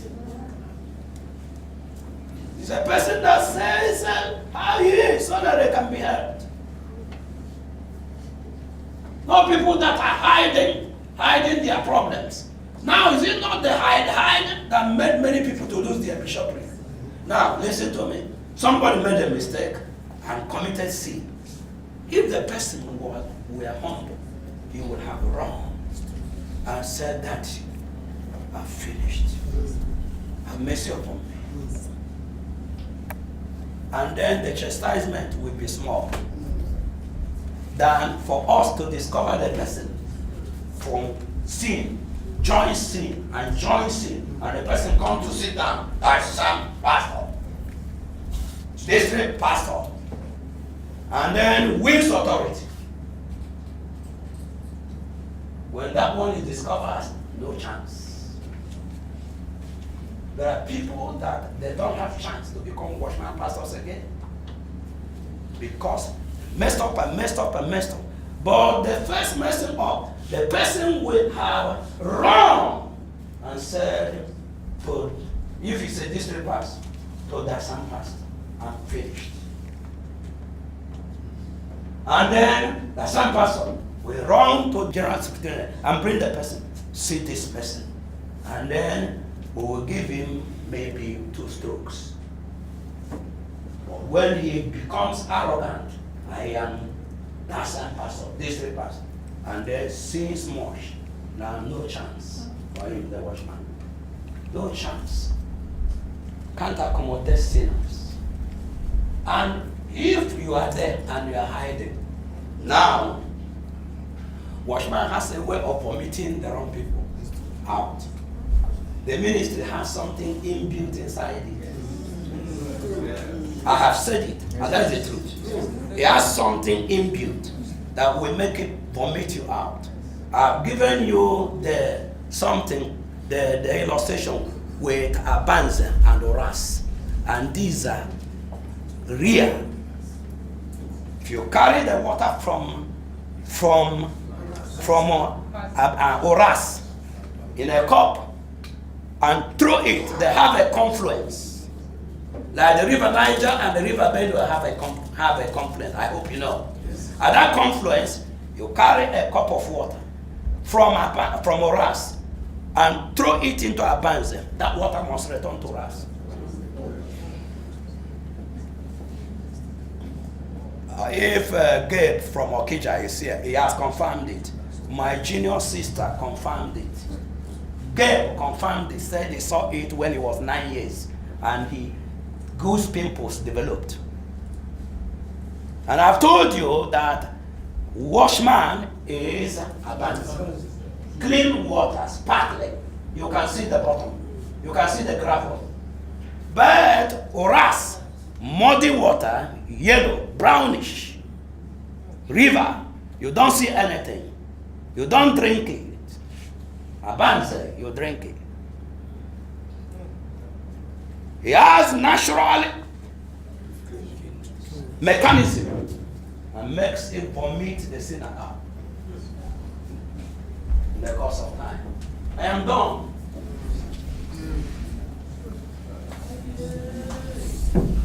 As a message, the Lord said I should give the people because there is no time.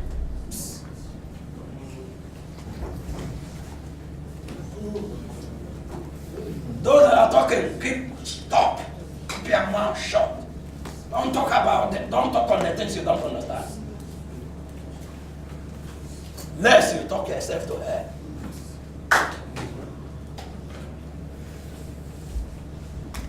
Don't go against the ministry.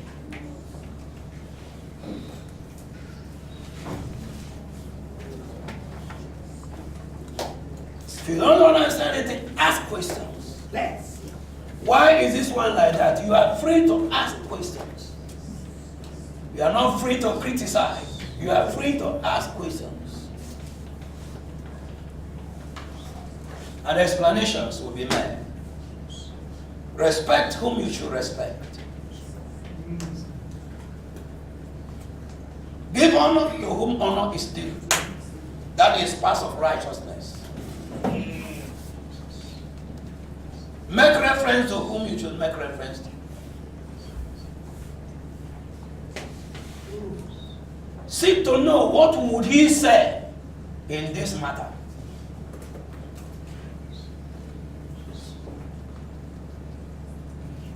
Make reference to what he said. Listen to me. You know what?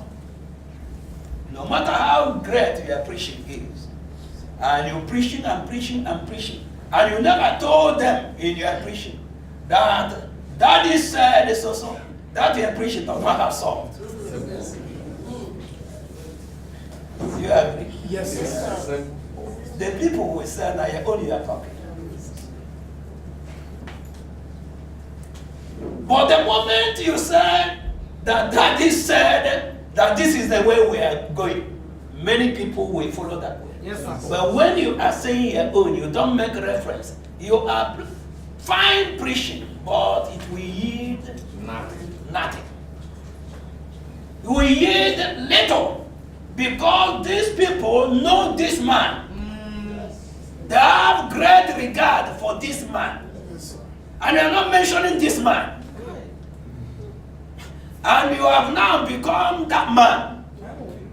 It is foolish people that will follow you and begin to call you daddy, daddy, daddy. Some other people are saying, you are not daddy. Some people there are saying, you see this man is not daddy. This man is arrogating power to himself. He's not daddy. We know that he doesn't have what built this man. You see, some people are carrying, you go to the beehive wasp and then you puncture it. What will happen to you? What will happen to you? Don't try it. Don't try it. The people that tried it, they have evil spirits. Don't try it. I am telling you, because God and heavens regard this man, the fire you can take from childhood. I am saying you want to be GS Aloysius. Now, you must go back to your mother's womb and your father must die. That is, you must know your father. And when you need your mother most, your mother must die. And you must be roaming, you must have brain, like I have, and roaming about looking for education. And nobody asks you even when you eat food. You must go out and get that oat.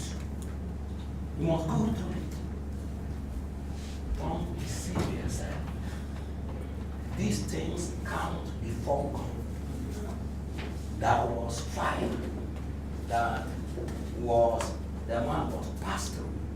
That brought him to that position. And if you want to be him, want to topple him, you need to go and take that fire. That's the truth. Want to be Moses? But do you know that he rejected to be Pharaoh's son? And was on the run.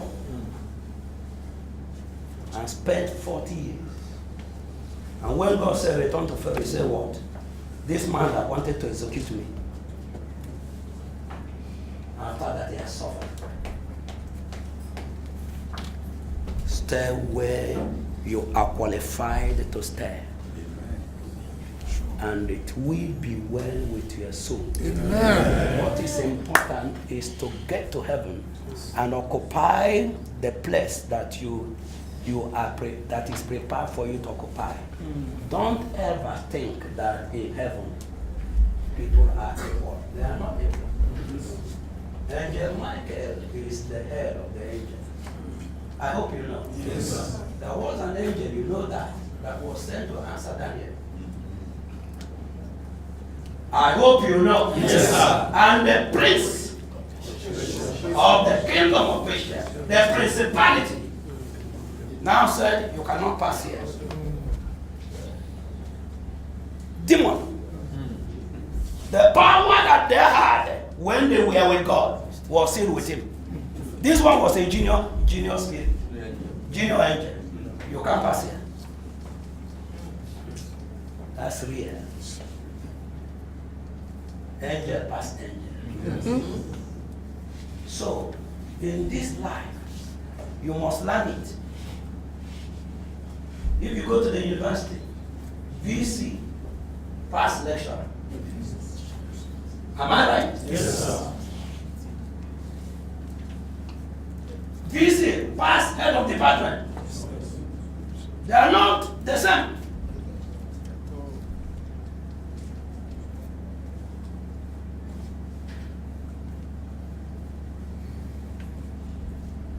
Stay on your post, and when you finish it, you go to that same heaven and stay where they have made for you. Than to want another post that is not meant for you, and by it you lose out. Finally, I give you this instruction and this counsel. Don't make the mistake of leaving the place from where you are scheduled to get to heaven. Don't leave that place, because if you leave that place, you are not going to go to heaven. No guarantee. I am not saying it to beg you to stay in the washman, but God has known that through this ministry, you go to heaven. And then you leave this ministry, you are now gambling. Sure. You leave the place where he has scheduled, and from there you go to heaven. That is his perfect will for you. Now you leave it, you are gambling. I know the truth. The man that taught me said, and that's the truth. When you are under discipline, you lose the coverage of the man of God. You will automatically lose it. And so you must be very fast in repenting and coming back. Because if you remain and begin to agitate, now some spirit will enter you. Yes. And that is the truth.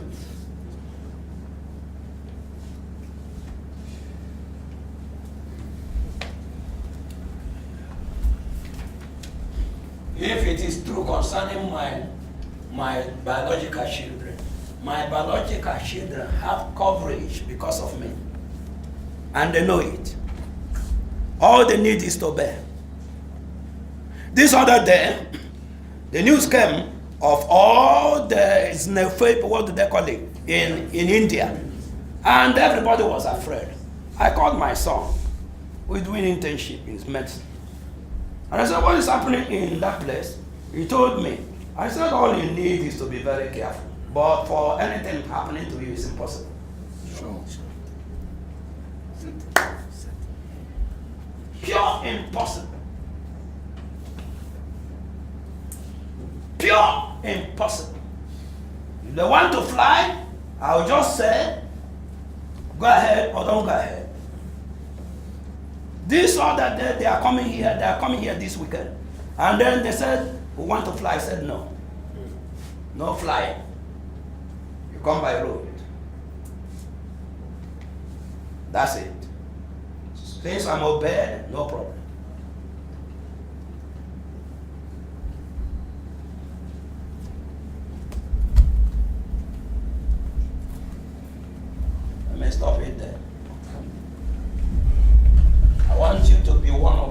people that I saw in there.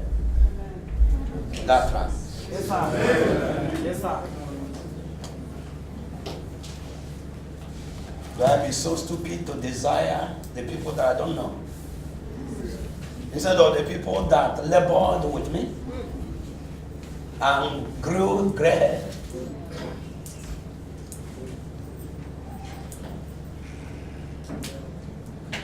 Let these other people come and join us. And let Mike's interpretation be the let it be the good one. This is why I want to stop. From today, know that watchman must be a place of discipline. Don't say anything against watchman. And don't entertain anything, any information or any discussion from anybody that tends to talk against the ministry or against the program of the ministry.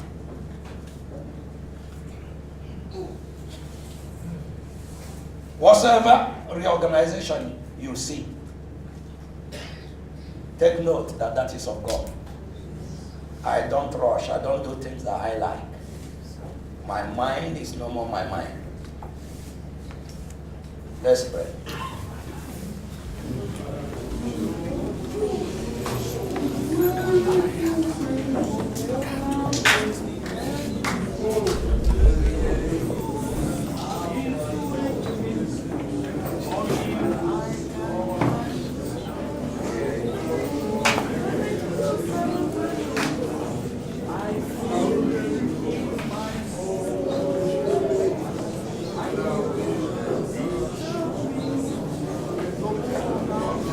First of all, make yourself, tell the Lord, I want to be among the people that work with this man and deliver the object.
I want you to be quiet and little and listen.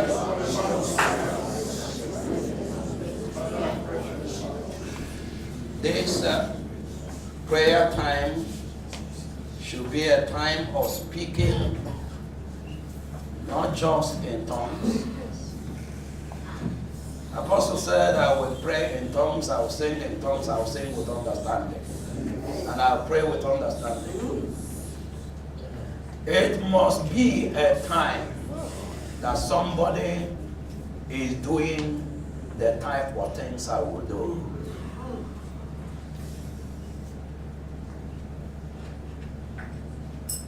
Addressing matters. You know yourself.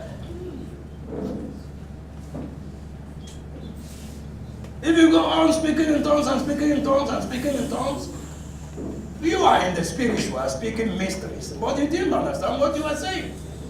And since you didn't understand, the thing will not affect your mind. You have edified your mind in the sense that you have faith, but you did not address issues. So you need to think.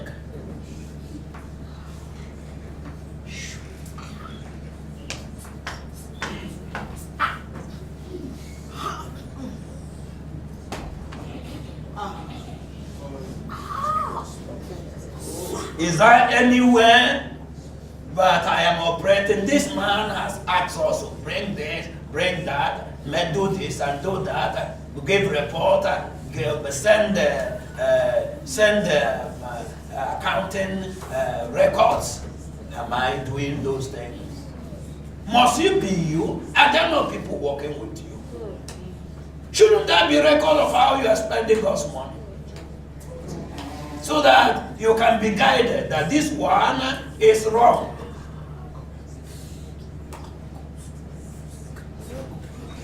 Are there not matters that come to your table?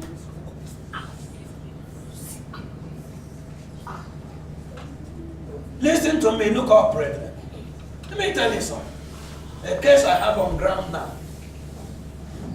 I don't need to tell you where it happened. But what is the case? The case is that a young man had met a young woman. And both of them, this one goes to our church in social location. This one goes to a church in social location.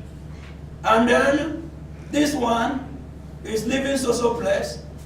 And then this one is living social place. And they want to migrate to where this one is living. And then they saw themselves. And then they went, agreed, and went and got married. Got married in the register. But in the process of time, because of absence, because of that is absence together, that is they were not living together because this person is not near. Now there was a kind of out of mind, out of sight, out of mind.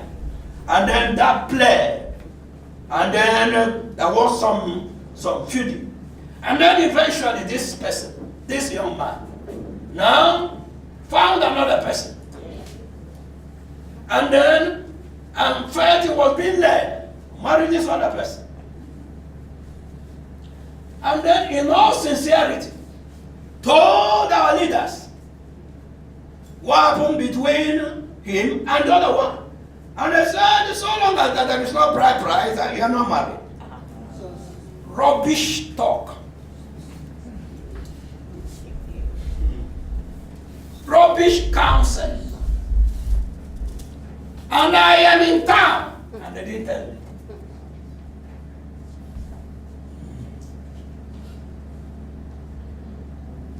And that person got married to this person.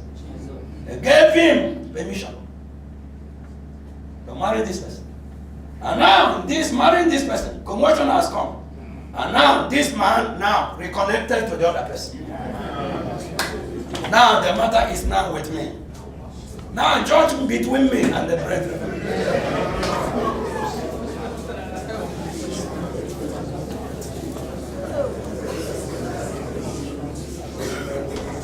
When you say to them that you should mention what is happening, they think that you are making them to be what? I don't know what word they want to use. But that is better for you, John. Somebody is more experienced.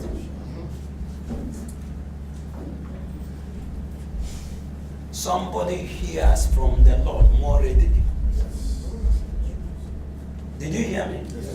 None of you hears from the Lord more readily like myself. I said, none of you. Yes, sir. Sure. Yes, sir. Did you hear what I said? Yes, sir. You may have to fast. You may have to take a 2 days fast, seeking the direction of the Lord, the voice of the Lord on a matter.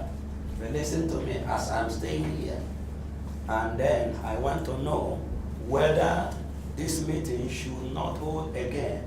I only need to keep quiet a little and he will tell me.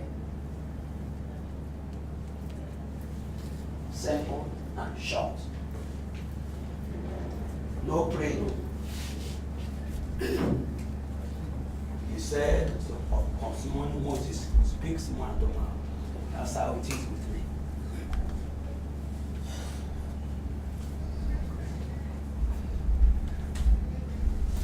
There's a property that they want us to buy in Lagos. I have gotten his voice, but I told them, listen to me. Even though I've gotten his voice, but I can't be stupid. I want to the structural stability of that building. And now that what I am going to do again is to go to the Lord, said, I have had your voice, but like one of the ladies that came, that was near me used to say, when he wanted a double assurance, he would tell the Lord, I'm a deaf person. One talk, the deaf person doesn't answer. Deaf person doesn't answer at one. John doesn't answer you because he didn't hear it. Now, the lady told me that you used to tell the Lord, I am a deaf person. Now, when you want to talk here, you shout. You shout one, and then you shout two. So right now, because of the money that is involved, I am wanting him to shout. Number two, shout.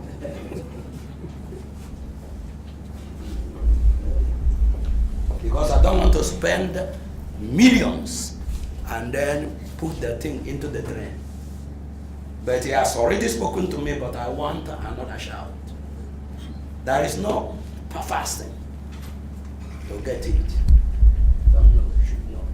So now, I didn't say it so as to intimidate you. I told you the truth. There are no two Moseses. And Moses was important. Aaron was important. Abi? Yes.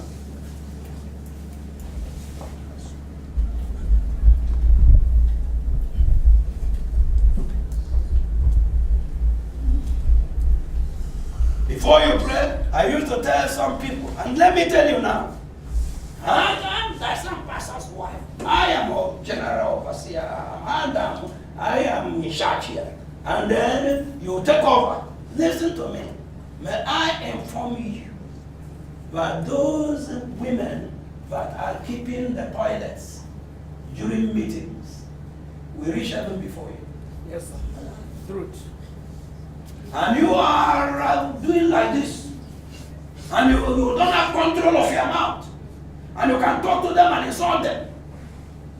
Now you are in the place and they went and gave you good accommodation here. Now, but they are smelling all the feces of the people. They have labored bodily, and their reward is greater than your own. You had your reward by living in the pastor's quarters. During meeting.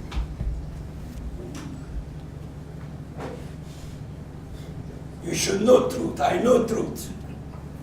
So I counsel those people to continue in their work diligently. When we reach, we know whether it is the person that preached, whether it's the person that God accepts, or whether it's the person that is cleaning the smell. And then the thing is smelling and not saying, why did they put me here? And then he's smelling the something and the stomach is turning. And he's saying, I am serving the Lord, I will not complain. We know which one is higher before the Lord. That person is higher than the person. I see a man there that has tuberculosis. And you begin to arrogate yourself. I see a man that has tuberculosis. I thought that it is your power that we preach, you saw it. I didn't know that it's by the Spirit of God that you saw it. And I pray for you. The Lord told me that your tuberculosis is gone. Why not John told you that your tuberculosis is gone? Since it is your power. Why should somebody begin to be arrogant with what does not belong to him?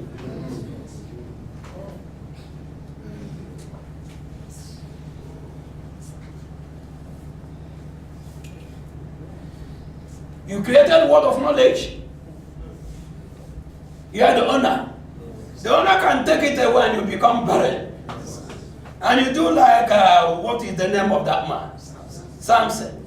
And do abracadabra, but the spirit is gone.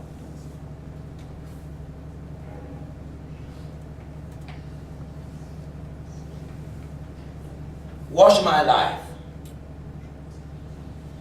Don't join issues with anybody. I told some people yesterday, I said, if a thing is about myself, you insult me, I don't care. I have no personality. I lost my personality in 1975. I have no personality to preserve. But if you do anything against church, I will go against you. If you go against the Lord, against the church, against his house, against his property, against the things that we're doing, against ministry, then you bring your leg, I bring my leg, and put it in one trouser. But if you insult me, it means nothing. And I told myself in 1975, Jesus Christ was insulted, and I cannot claim to be better than him and higher than him. That's where the matter was settled. You don't think it is because now. No, it was settled in 1975. You take time to settle. You were leading them in prayer. Leading them pray. Let us pray. Let us pray. In those days, you will tell us, if people are praying, let us pray. And you will demonstrate it. Now, God, help me. God, help me. Help me to be humble. Help me to shut up my mouth, to speak less. God help me. Say, what kind of prayer is that? He will be asking, what kind of prayer is that? He said, brethren, let me tell you. When I hear the word of God, and the word of God forces me, what I say is, Lord, thank you. This one is out. I can't get into it again. And that is how you pray. Not help me. Help me. Help me. Whatever that is in me, knock it out.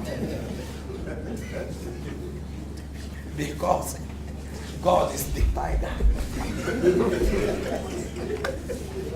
He's Tyson.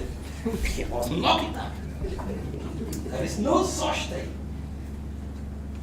Don't you know how to reject a thing? I'm asking. Don't you know how to reject it? Don't you know how to say, what is this ego about? Jesus Christ, the Son of the living God, my Savior and Lord and God, did not manifest ego. And I come to manifest ego. I'm a stupid man. I won't manifest ego again. That's it. That's it.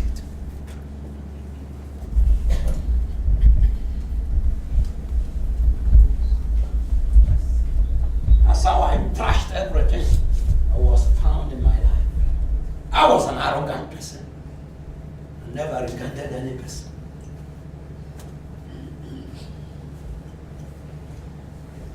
But if you count those that are humble in this world among servants of God, and you didn't count me, it must be Satan that made you to count that.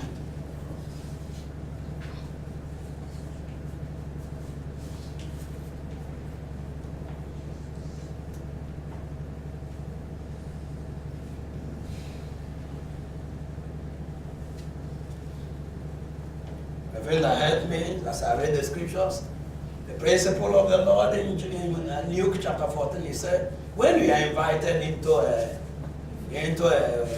ceremony, wedding, a place of feast, go to do what? Go to the lowest room. Go to the lowest room. Lest you should go to the high room. And then the person that invited you now saw a person more honorable than you. And then said, man, get up.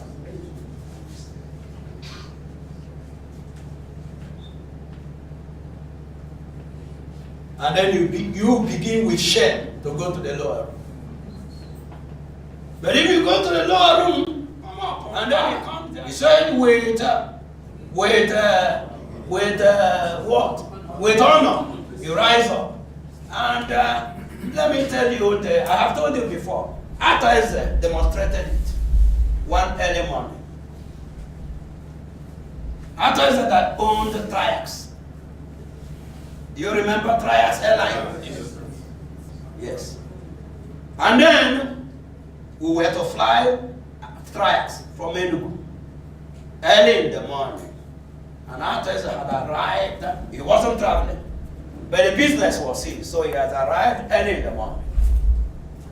And we were seated. I was seated in the economic class. A business class that I began to enter. It was much later. Yes. Much later with persuasion. With persuasion. Then I was in the economic class. And I just entered the plane and saw a friend, saw some dignitary by me, in front of me. Two people that he knew. He said, oh, hey. Called them by their names and they greeted. He said, come on. You are supposed to be in the business class. They didn't pay for business class. He took them and put them in the business class. And then, went out and then waved them bye-bye and the people shut the door. And the people flew business class without paying. They honorably left their seats and went to the business class. And they served them the food of business class. Suppose they had gone and said, it is Arthur's plane. It's our friend's plane, business. And now Arthur was not around. And now the lady hostess, can I see your ticket? Your boarding pass. And then he shows his son, your number is 28B. Can you get up? With all your huge and all your regalia. Please, sorry. Your number is 28B. It's on the right at the dead end. You can't refuse it. Because you didn't pay for this place. The lady doesn't know you.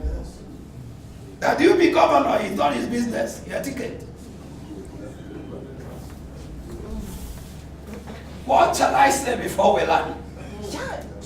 Wow.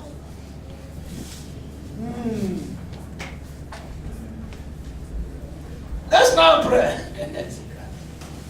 Oh, shall we? When we change and when we cooperate, then we come here and pray, and our word will be the bond of heaven.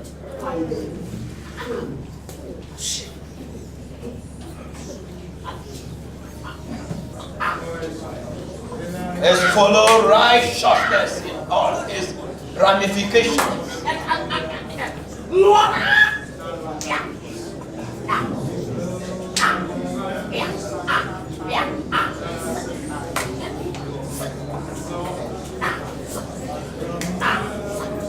Let's think on every aspect of life without exception.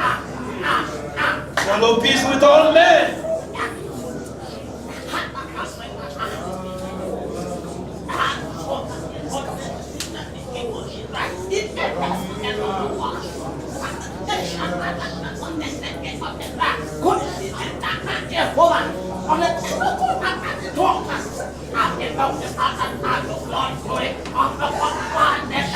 I don't want to miss.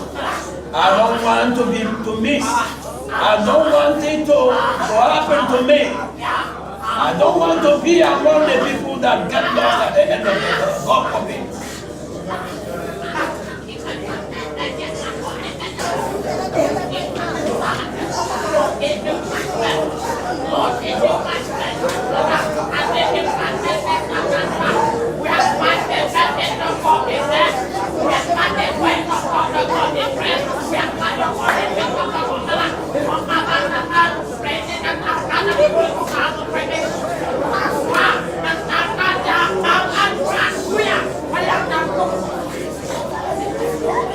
Let there be a recognition that there is somebody that is in charge.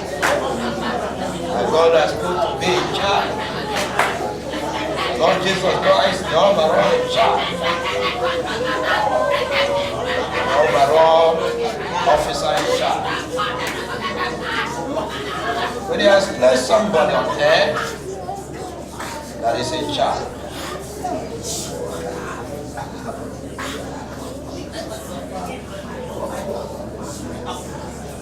What an honorable thing it is for somebody to remain in his position and be bothered and concentrated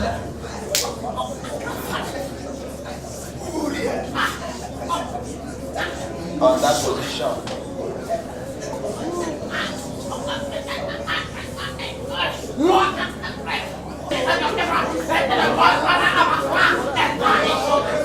Listen to me.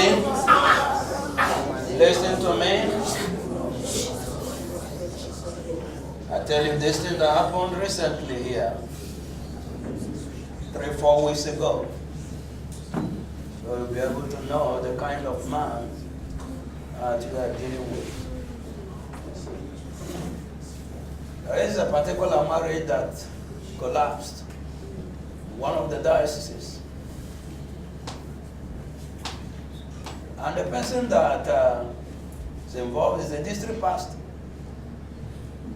The wife has gone. I understand that when we had, we brought matters, they brought matters long ago. That was one of the matters that was brought.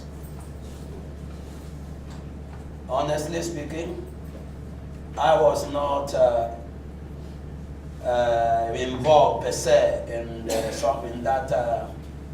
that occasion. Distributed the matters onto the same pastors. I remember coming in just briefly and saying one thing or the other on one or two cases. So I may remember. And this particular case, I have no idea. Has lasted months. But somehow, I was made to know. And then I sent for the person. And the district pastor came here and told me his story.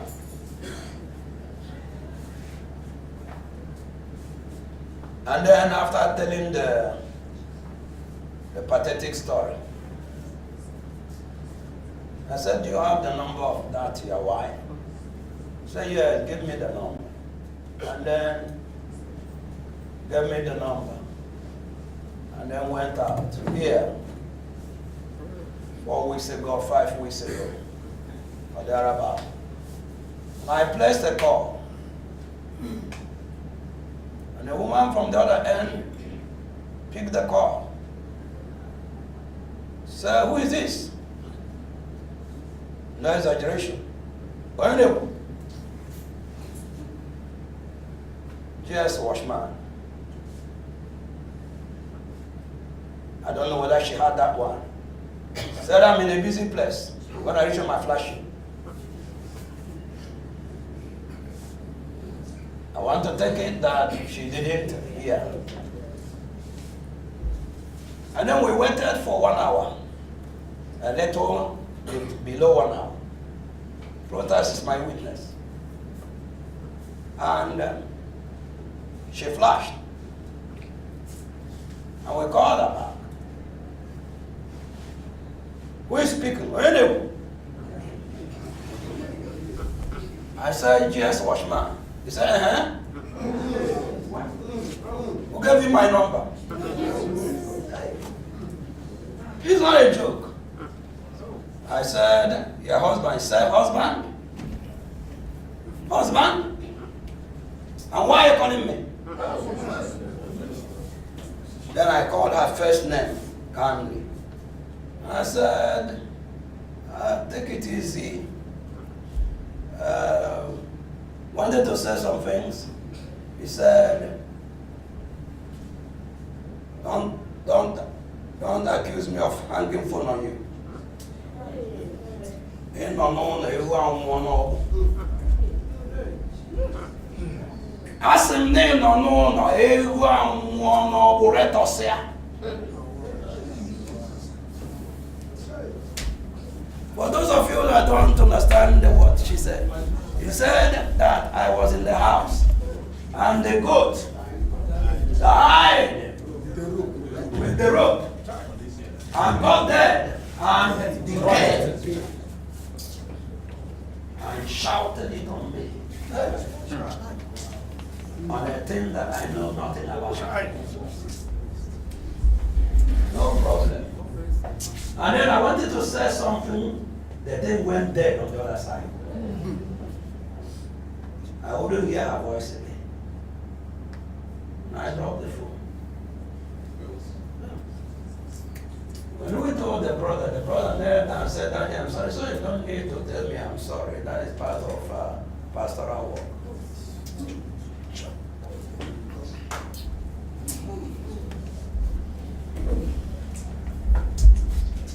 5 weeks ago. And I am in no way offended. Some damage must have been done. And then she thought they told me. And then I didn't do anything. That's why she said that.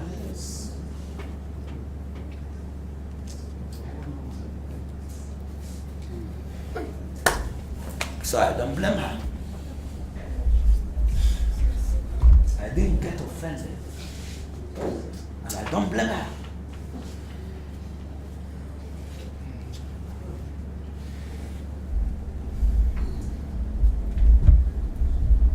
Ask yourself, will you be able to take that?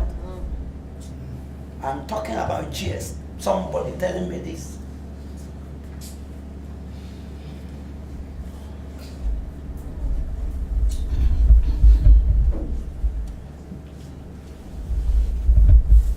As I would test people, I was taught, should I be talking and talking?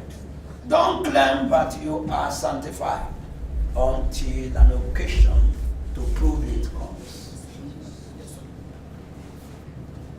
Don't claim sanctification until somebody says, get out! Get out from here.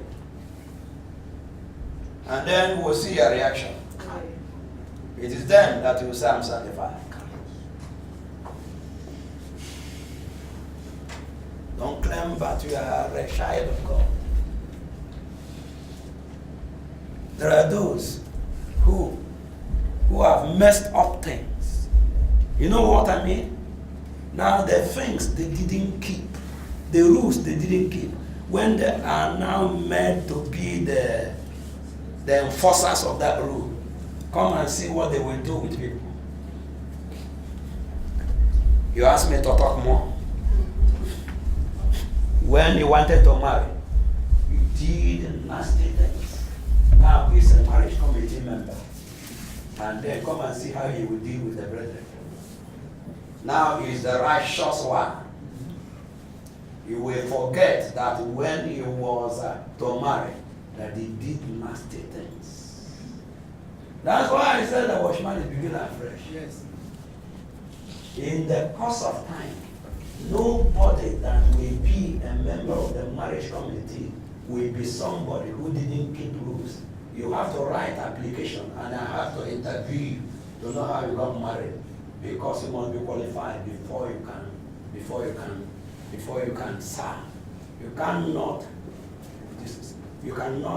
be ignorant of civil engineering, structural engineering, and then you design this lab.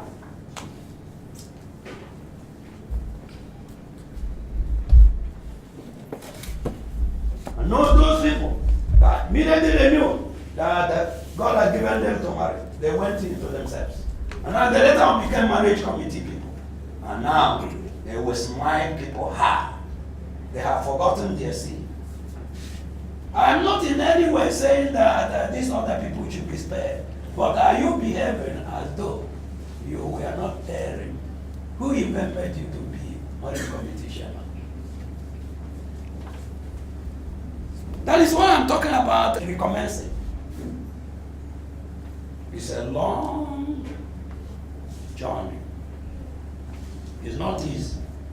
I covet your prayers. The reorganization is not an easy thing. The reorganization that we are doing in this school, we may have had it, and the people that are talk, and then say whatever you want to say. But you know what? You know what I said to some people? I said, between me and the people that worked in this school, God has made a judgment and even that is between me and the people that worked in this school over these years, that there is a judgment and God that they are indicted by God. Simple and short. Did you everything, and then you didn't do the service, you didn't do it. 2,400 average year after year, 2,300. After 6 years of having 2,300 on the average, how many became children of God? If 1,000 become children of God, or even 700, don't you know what has happened? 700 youths were led to Christ. But then, will you lead the 700 youths to Christ with people who are cursing them? People who, when they ask questions and they say they call them names, or people who teach what they don't understand. People don't have my vision of academic excellence and godliness of the youth. People are looking for their money. What are you talking about?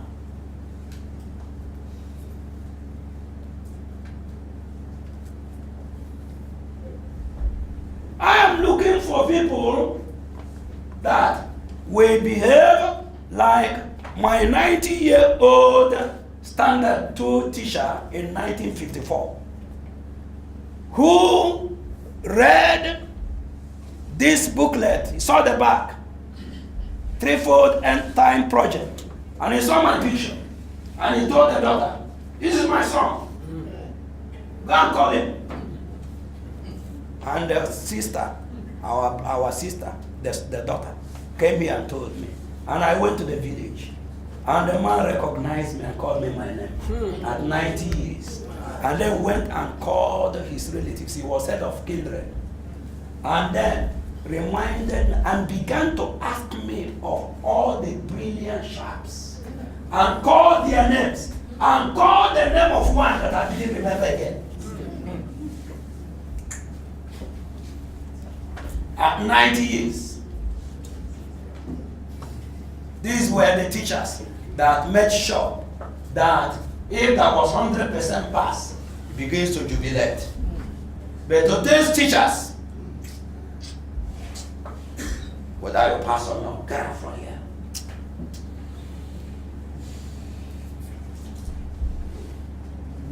Who will say that if I teach him the way of the Lord, that I taught it lackadaisically? Can you accuse me of that?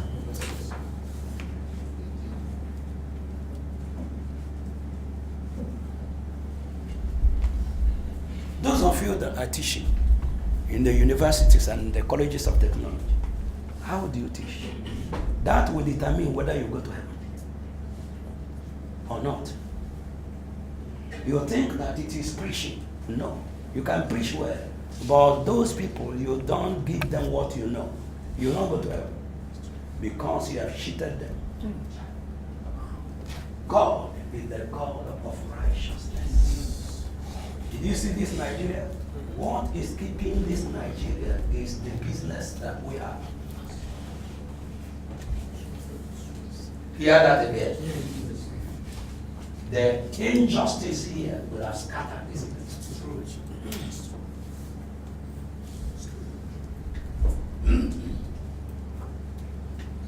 The business we have is what is keeping it.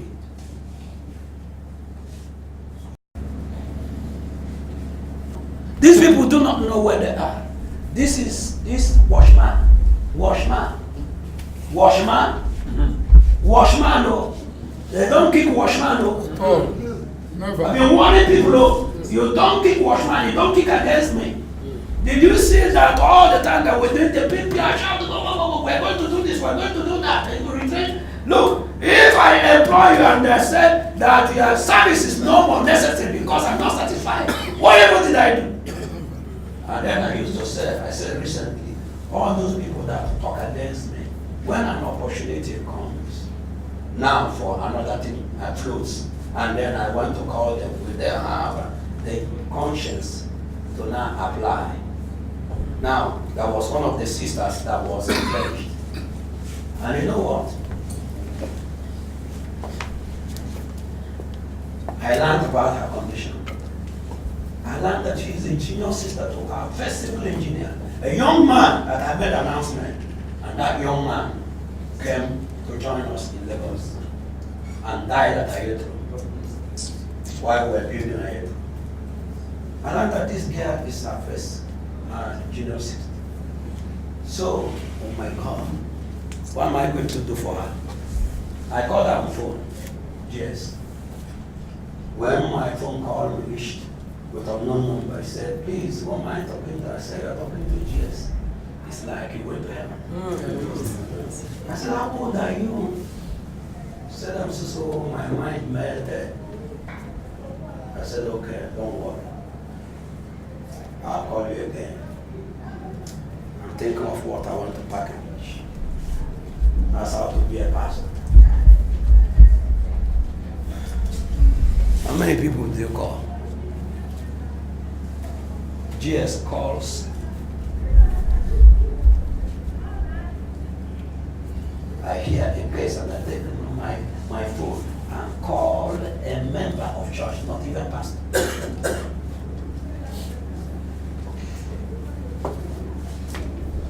And their minds are lifted up. How did she feel when he said, Daddy, you are calling me? I said, yes.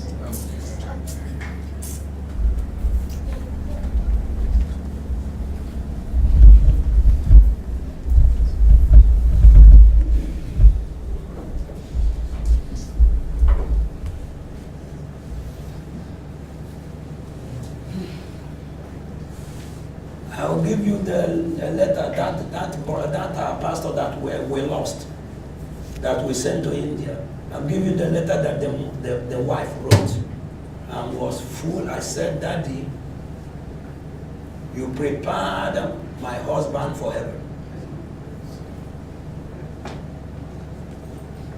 That phone call you made and that prayer and talking with him,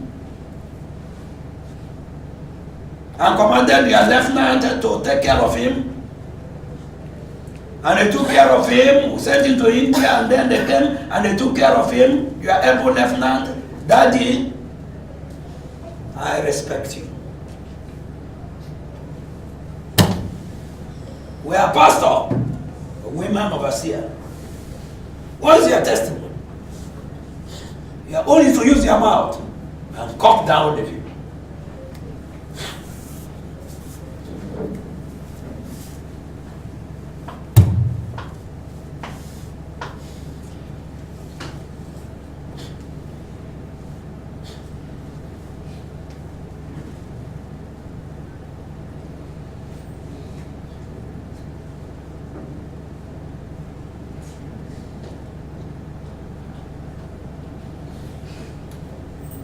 If anybody wants to be my child, you can be. You were praying. Let them get something. There is something in me which I decided to have in 1975. As I was coming this morning, I prayed, and I've been praying, Lord, I don't want to have my thoughts. I don't want to have my words. I don't want to have my reaction. I don't want to have my thought that is my own thoughts, my words, my reaction, my actions. Never. I want you to take over entirely. The way the Holy Spirit took over in Jesus. And he said, the words that I speak and the works that I do, Father's works and my Father's words. If that is too high, you are not qualified to be a watchman.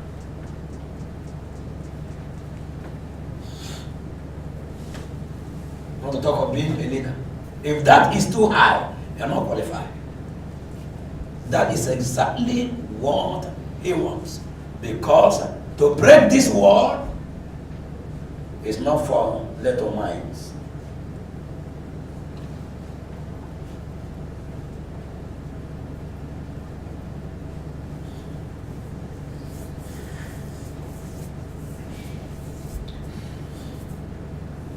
$20,000 people who want to send to Nubu. Is it 20,000 sinners?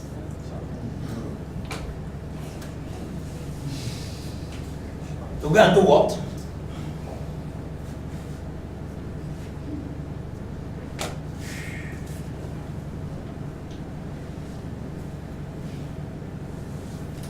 Or is it 20,000 saints? Is it 20,000 passionate people that love the Lord and love righteousness, that don't criticize? Is it 20,000 people that want the people to be saved to come to Jesus? Is it 20,000 people that are crucified? Is it 20,000 people that don't care about whether they are alive or dead? Or is it 20,000 people that are looking for money and looking for food? And looking for convenience?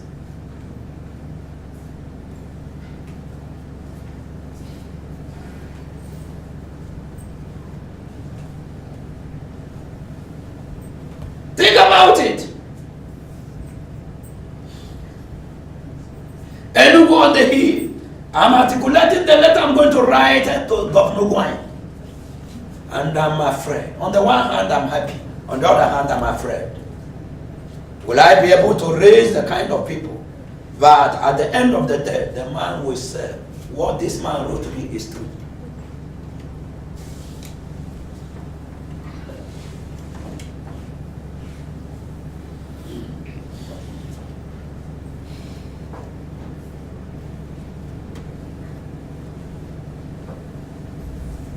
It's not late yet.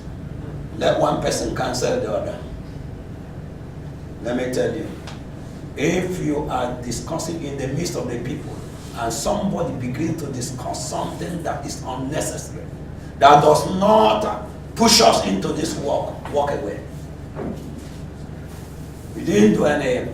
You say, excuse me, minister, excuse me, thank you. You go your way. Don't stay there.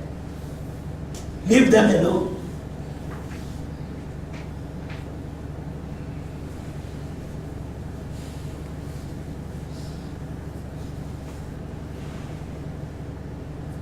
I want to pray.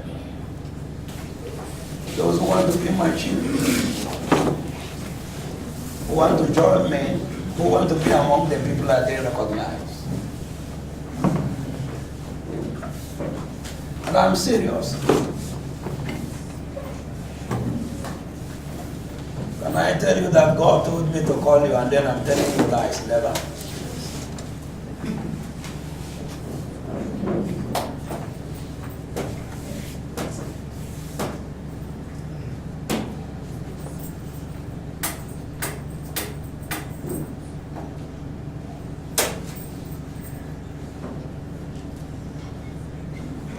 The people who want to refuse to remain children. Woe art thou, O land, when thy king is a child.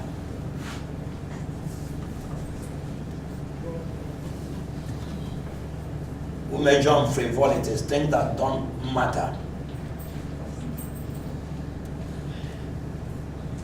And I see a preoccupation. Lord, I want to pray. Thank you very much. Like they mentioned, not a big prayer, not a longish prayer. The Lord Jesus Christ did not shout. Did not kill himself. Lord, I'm not going to kill myself. Shouting and screaming. So that you will bring down your spirit. I don't need to do that. Because I'm not 20 years old. Lord, I thank you. Lord, you know the hearts of the people as I have spoken by your Spirit. And you know the people one by one. Those up on the second floor and those that are on this floor. You know those that have received the word. You know those that have been challenged. And you know those that are saying, oh Lord, I'm sorry. You know those that are saying, Lord, I must be among the number. I cannot afford to be lost. Because my eye has seen something. I've seen people that have backslidden. I've seen people whose marriages are broken and then they have remarried. Who were ministers. God forbids. It must not happen to me. Eternity is real. And eternity is near. Not only real, but near. What about our brother? He's now in eternity. He's now been cut off from here. He was with me here 6 weeks ago. He was in this floor. He came with the people. But he's now no more. He's now no more. And not never to return. He didn't know it 6 weeks ago. And I learned that he was in this school the day before he died. He was in this school like today, and tomorrow he gave up the ghost. He visited this place. My God and my Father. He sent his wife to the place of work the same day and returned to the house and was planning to go and take her back. Lord, life is short. Eternity is near. Why should we be arrogant? Why should we behave as though we are living here forever? Why should we be like the unbelievers? Why should we be like the politicians? Why should we be without knowledge? Lord, why should we not be dedicated to Christ? What is the error? What is the error in being crucified with Christ? What is the error? It is beneficial. Precious Master. Lord, is there anybody that is saying, I want to be the child of this man? Oh Lord in glory. Is there anybody that is saying, I want to have the relationship that Elijah had with Elisha? Lord, is there anybody that is saying, I want to have the relationship that Joshua had with Moses? If there be such a person, if there be such people, if there be such people, well, if it is all of them, 50%, if it is 100% of them, Lord, you know, for such people, blessed Redeemer, my declaration is this. Yes. That the spirit that is operational in me, that is the spirit that begins operational in them. Even from this hour, from this very hour, the 30th of April 2017, this afternoon, precious Father, the spirit of humility, the spirit of dedication, the spirit of following peace with all men, the spirit of losing personality, the spirit of godliness, precious Father, the spirit of loving Jesus, the spirit of loving his work, the spirit of loving his house, the spirit of loving his word, put upon them in the name of Jesus. And let it be, oh, the spirit that maketh joy, that created joy. The joy of the Lord is the strength of any man. My Father and my God, we bless your holy name. Lord, in that day Jesus rejoiced in the spirit and said, thank you, Father, because the wise and the prudent, these things you hid from them, but they has revealed them unto babes. Precious Father, he was happy at what we were doing for you and what you were doing with him. Lord, may these people be happy. Amen. Who have decided to follow this man. Amen. Precious Father, I bless your name. I have no doubt, great Father, that as many as have decided whom they want to follow, I bless your name because you have the ability to keep them. Amen. From the onslaught of the enemy, like you have been keeping me from the onslaught of the enemy. Yes, Lord. Lord, I have told you from time to time that man pass man, spirit pass spirit, and you are the Father of all spirits. Yes. Thank you very much. Thank you, Lord. They are all under your jurisdiction. Yes. And it's only what you allow that can happen. Yes, Lord. What you don't allow can happen. Yes, Lord. Thank you very much. Thank you, Lord. They know it. Yes. The devils know it. Thank you very much. Lord, I am saying, great Father, let that be a different organization made out of Washman Catholic Charismatic from this hour. Let the people, Lord, all the time remember that there is somebody that is at the head. And let them all the time say to themselves, should he hear this or should he not hear this? Should I do this way? What if he hears it? Lord, I bless your name. I know you've answered. Lord, I am praying that as we are gearing up toward the new on the hill, Father in heaven, Father in heaven, Father in heaven, that thing that was announced years ago, not less than 15, 10, 16, 20 years ago, that is what you want to do now. Yes. Lord, I trust you. That it shall be great. Amen. It shall be an outing among outings. Yes. It shall yield the dividend. Yes. It shall not fail. Yes. Enugu and the environs will be shaken. Amen. Thank you very much. We are not the doer. It is the Lord that is the doer. Yes. Thank you very much. Thank you, Lord.